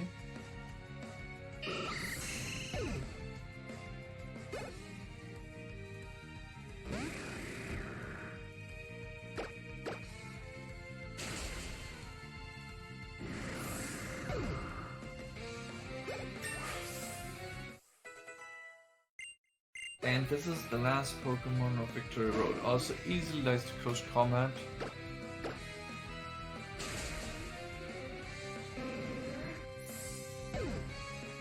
I'm done with Victory Road. Now only Elite Four left. But before that, I will go to the Pokemon Center and do several things. So first of all, I will move everyone from my party, and I also healed Lucario in the process. And I will also buy a few full restores.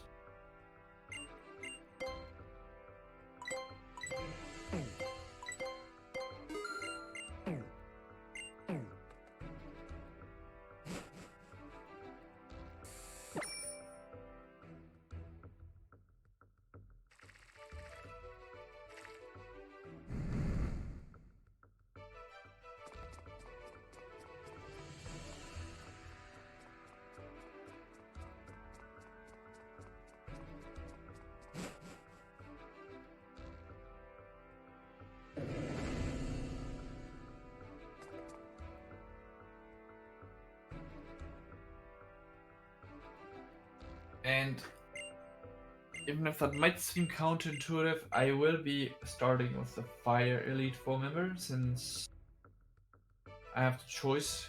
I could be doing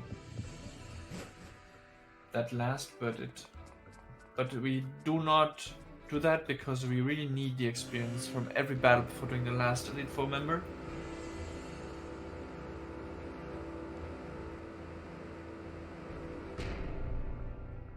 However, I was saving for almost every, if not every, Elite Four member.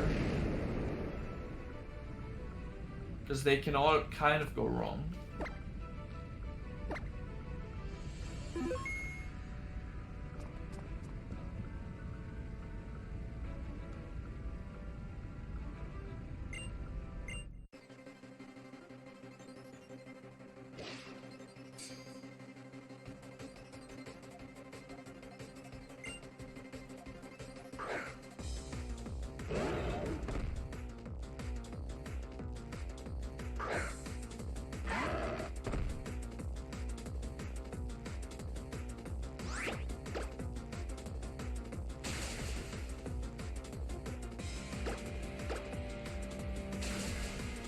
thanks to rivalry, on that pyro I didn't die. I have ready to hit this rock tomb. Nice.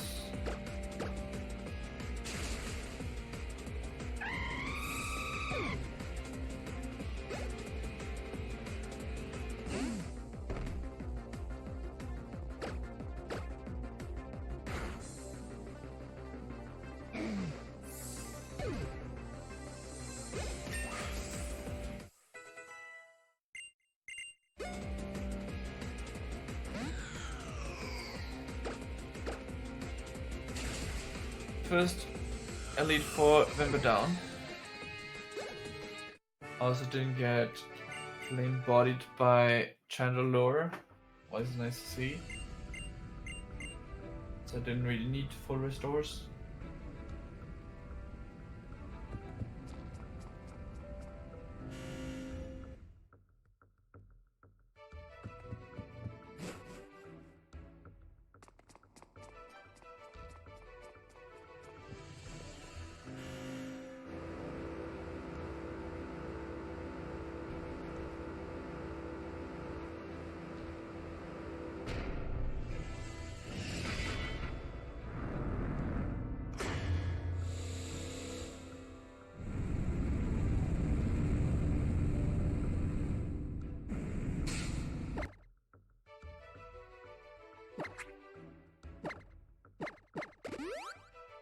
And I'll be saving once again.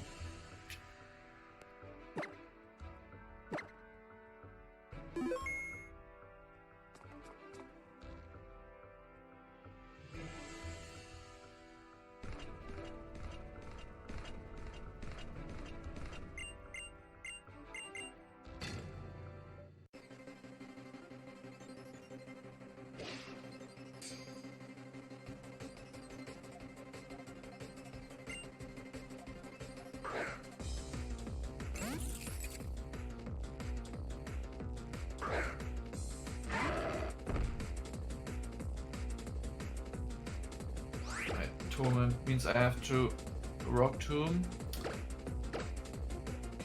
and Swords Dance again. I need 2 Swords Dances. And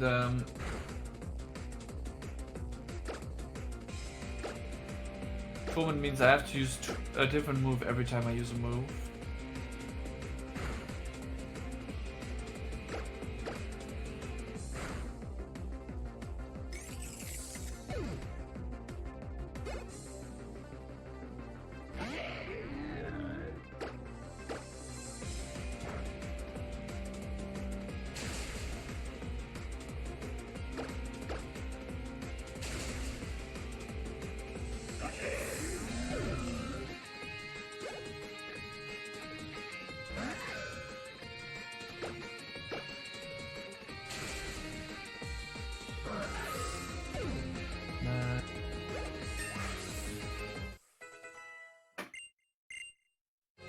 Now, since I could die to Bullet Punch, which is a priority move, I will heal.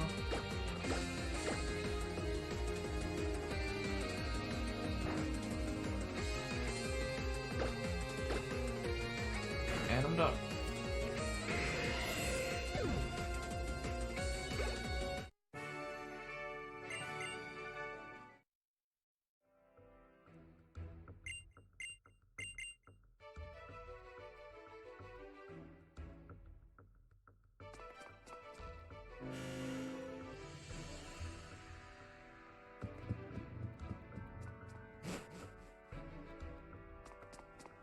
For this battle, I'm not gonna save, but I'm gonna heal to full. Just to avoid anything weird happening. Technically, there's 2 ways to play this battle. One way you use 3 sword stances, and one way you use only 2. But if you use only 2, I have to hit a rock tomb. And I don't want to do that. So I will use 3 sword stances and just shadow claw everything instead.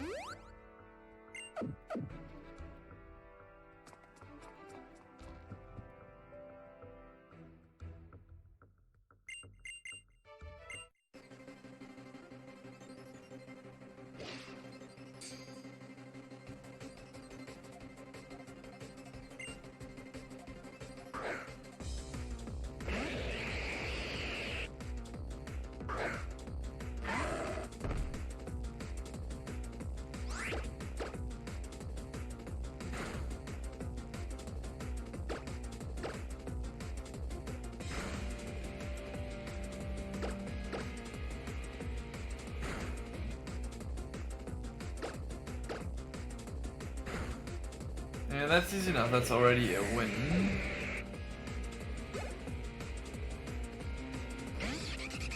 Also, if you don't heal to full, you always have to watch out on the next Pokemon Dradigon because it has rough skin.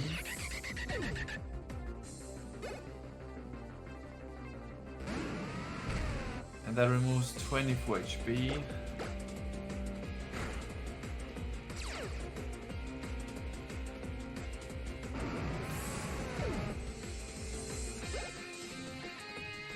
And this Pokemon here will give me exactly level 75. And that level is really important. Without that level, I wouldn't be able to deal with Seabolt nearly as easily as I can now. But it's still not free, like this can still go wrong.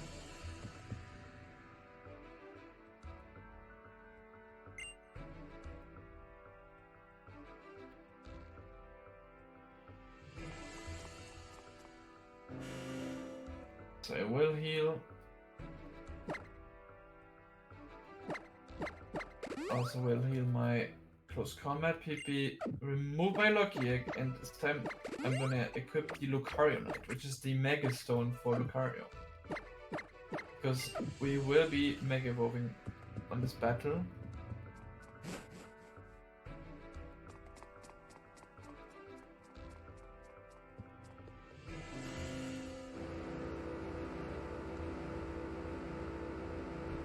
There's several reasons for that.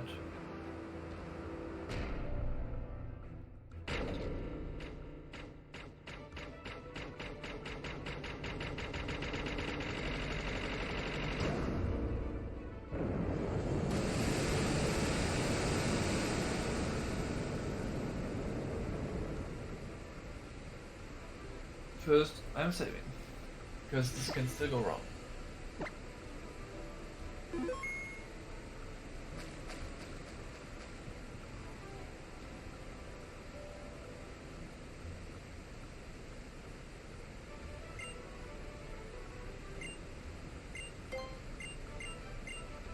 Now Seabolt is the Water Gym Elite 4 member, and he has a Gyarados once again, and that one doesn't Mega Evolve.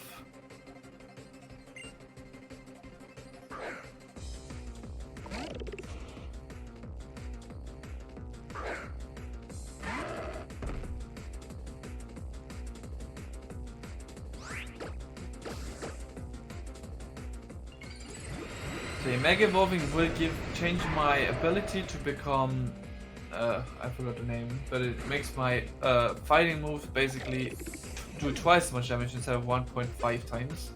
And that's really necessary for Gyarados. Because otherwise this wouldn't kill, and if there's still a chance it doesn't, nice, it did. 15 out of 16 times it will kill. Only thanks to the proteins. Otherwise it would only be 69% to die. And we win.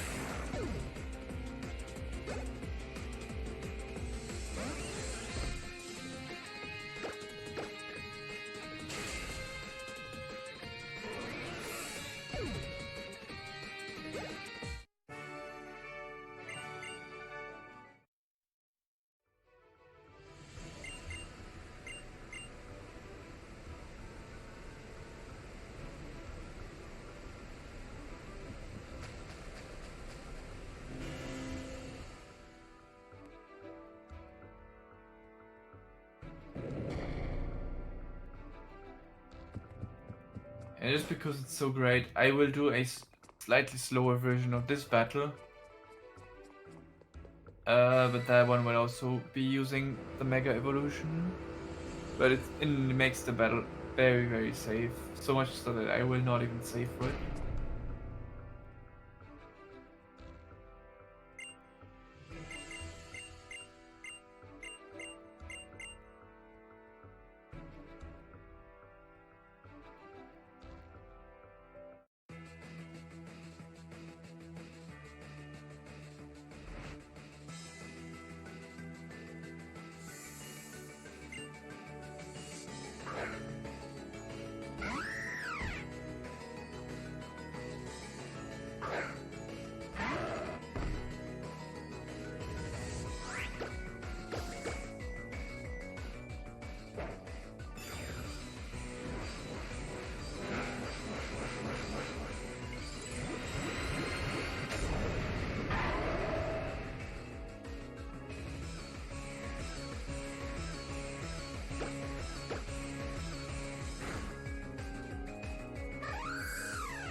Alright, nice.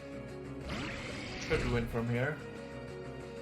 It can only become slightly dangerous if Holucha actually damages me, but Holucha went for a setup move instead.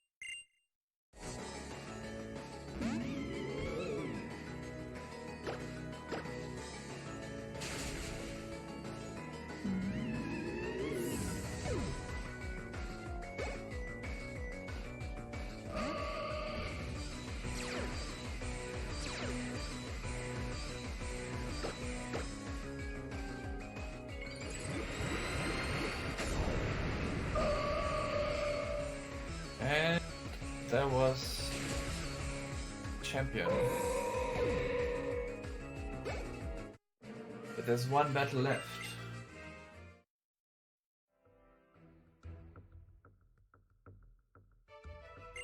Against AZ, who wants to battle us later.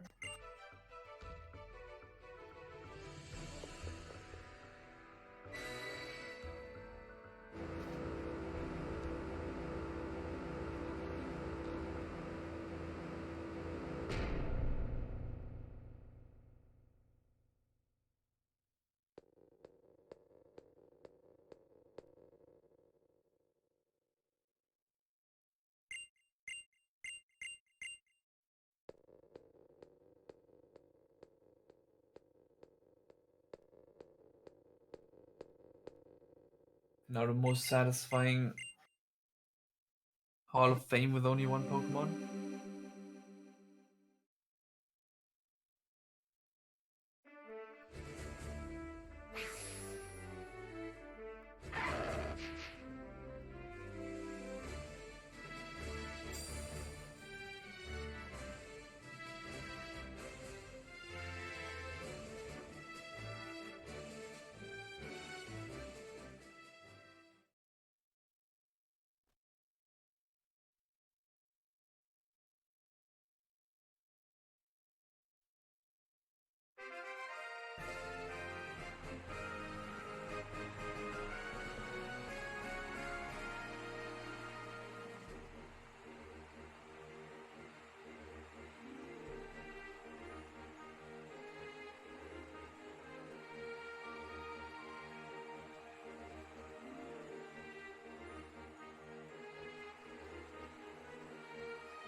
Also, the run will be over in about a minute after the battle is done.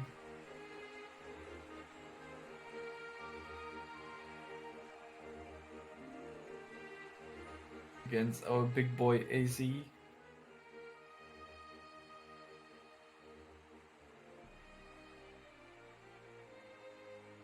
Pokemon will return.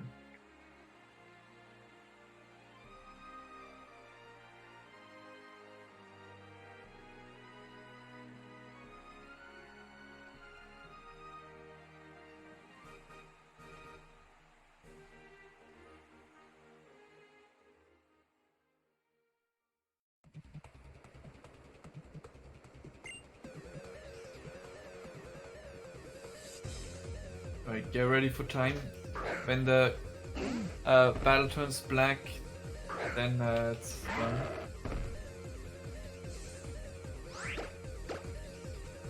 We're gonna set up here and...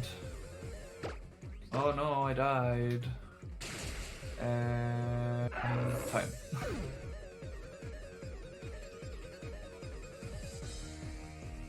It's faster to lose this battle than to win.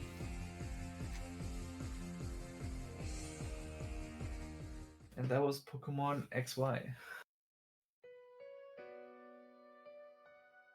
One of Thanks. the runs that I think in Pokemon is the most interesting because of so many different strats. Go ahead. I just wanted to say thank you so much. Wartab, originally you were doing 1 run in the event and then 2 and then ended up 3 in the end. You really put in a shift for us and we appreciate it so much, especially with this colossal 4-hour Pokemon run. Finish it off.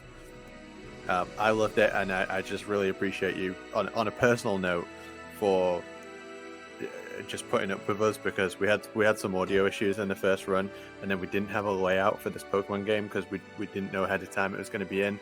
But you just rolled with the punches and did your absolute best. So I really appreciate you, mate. Thank you. No problem.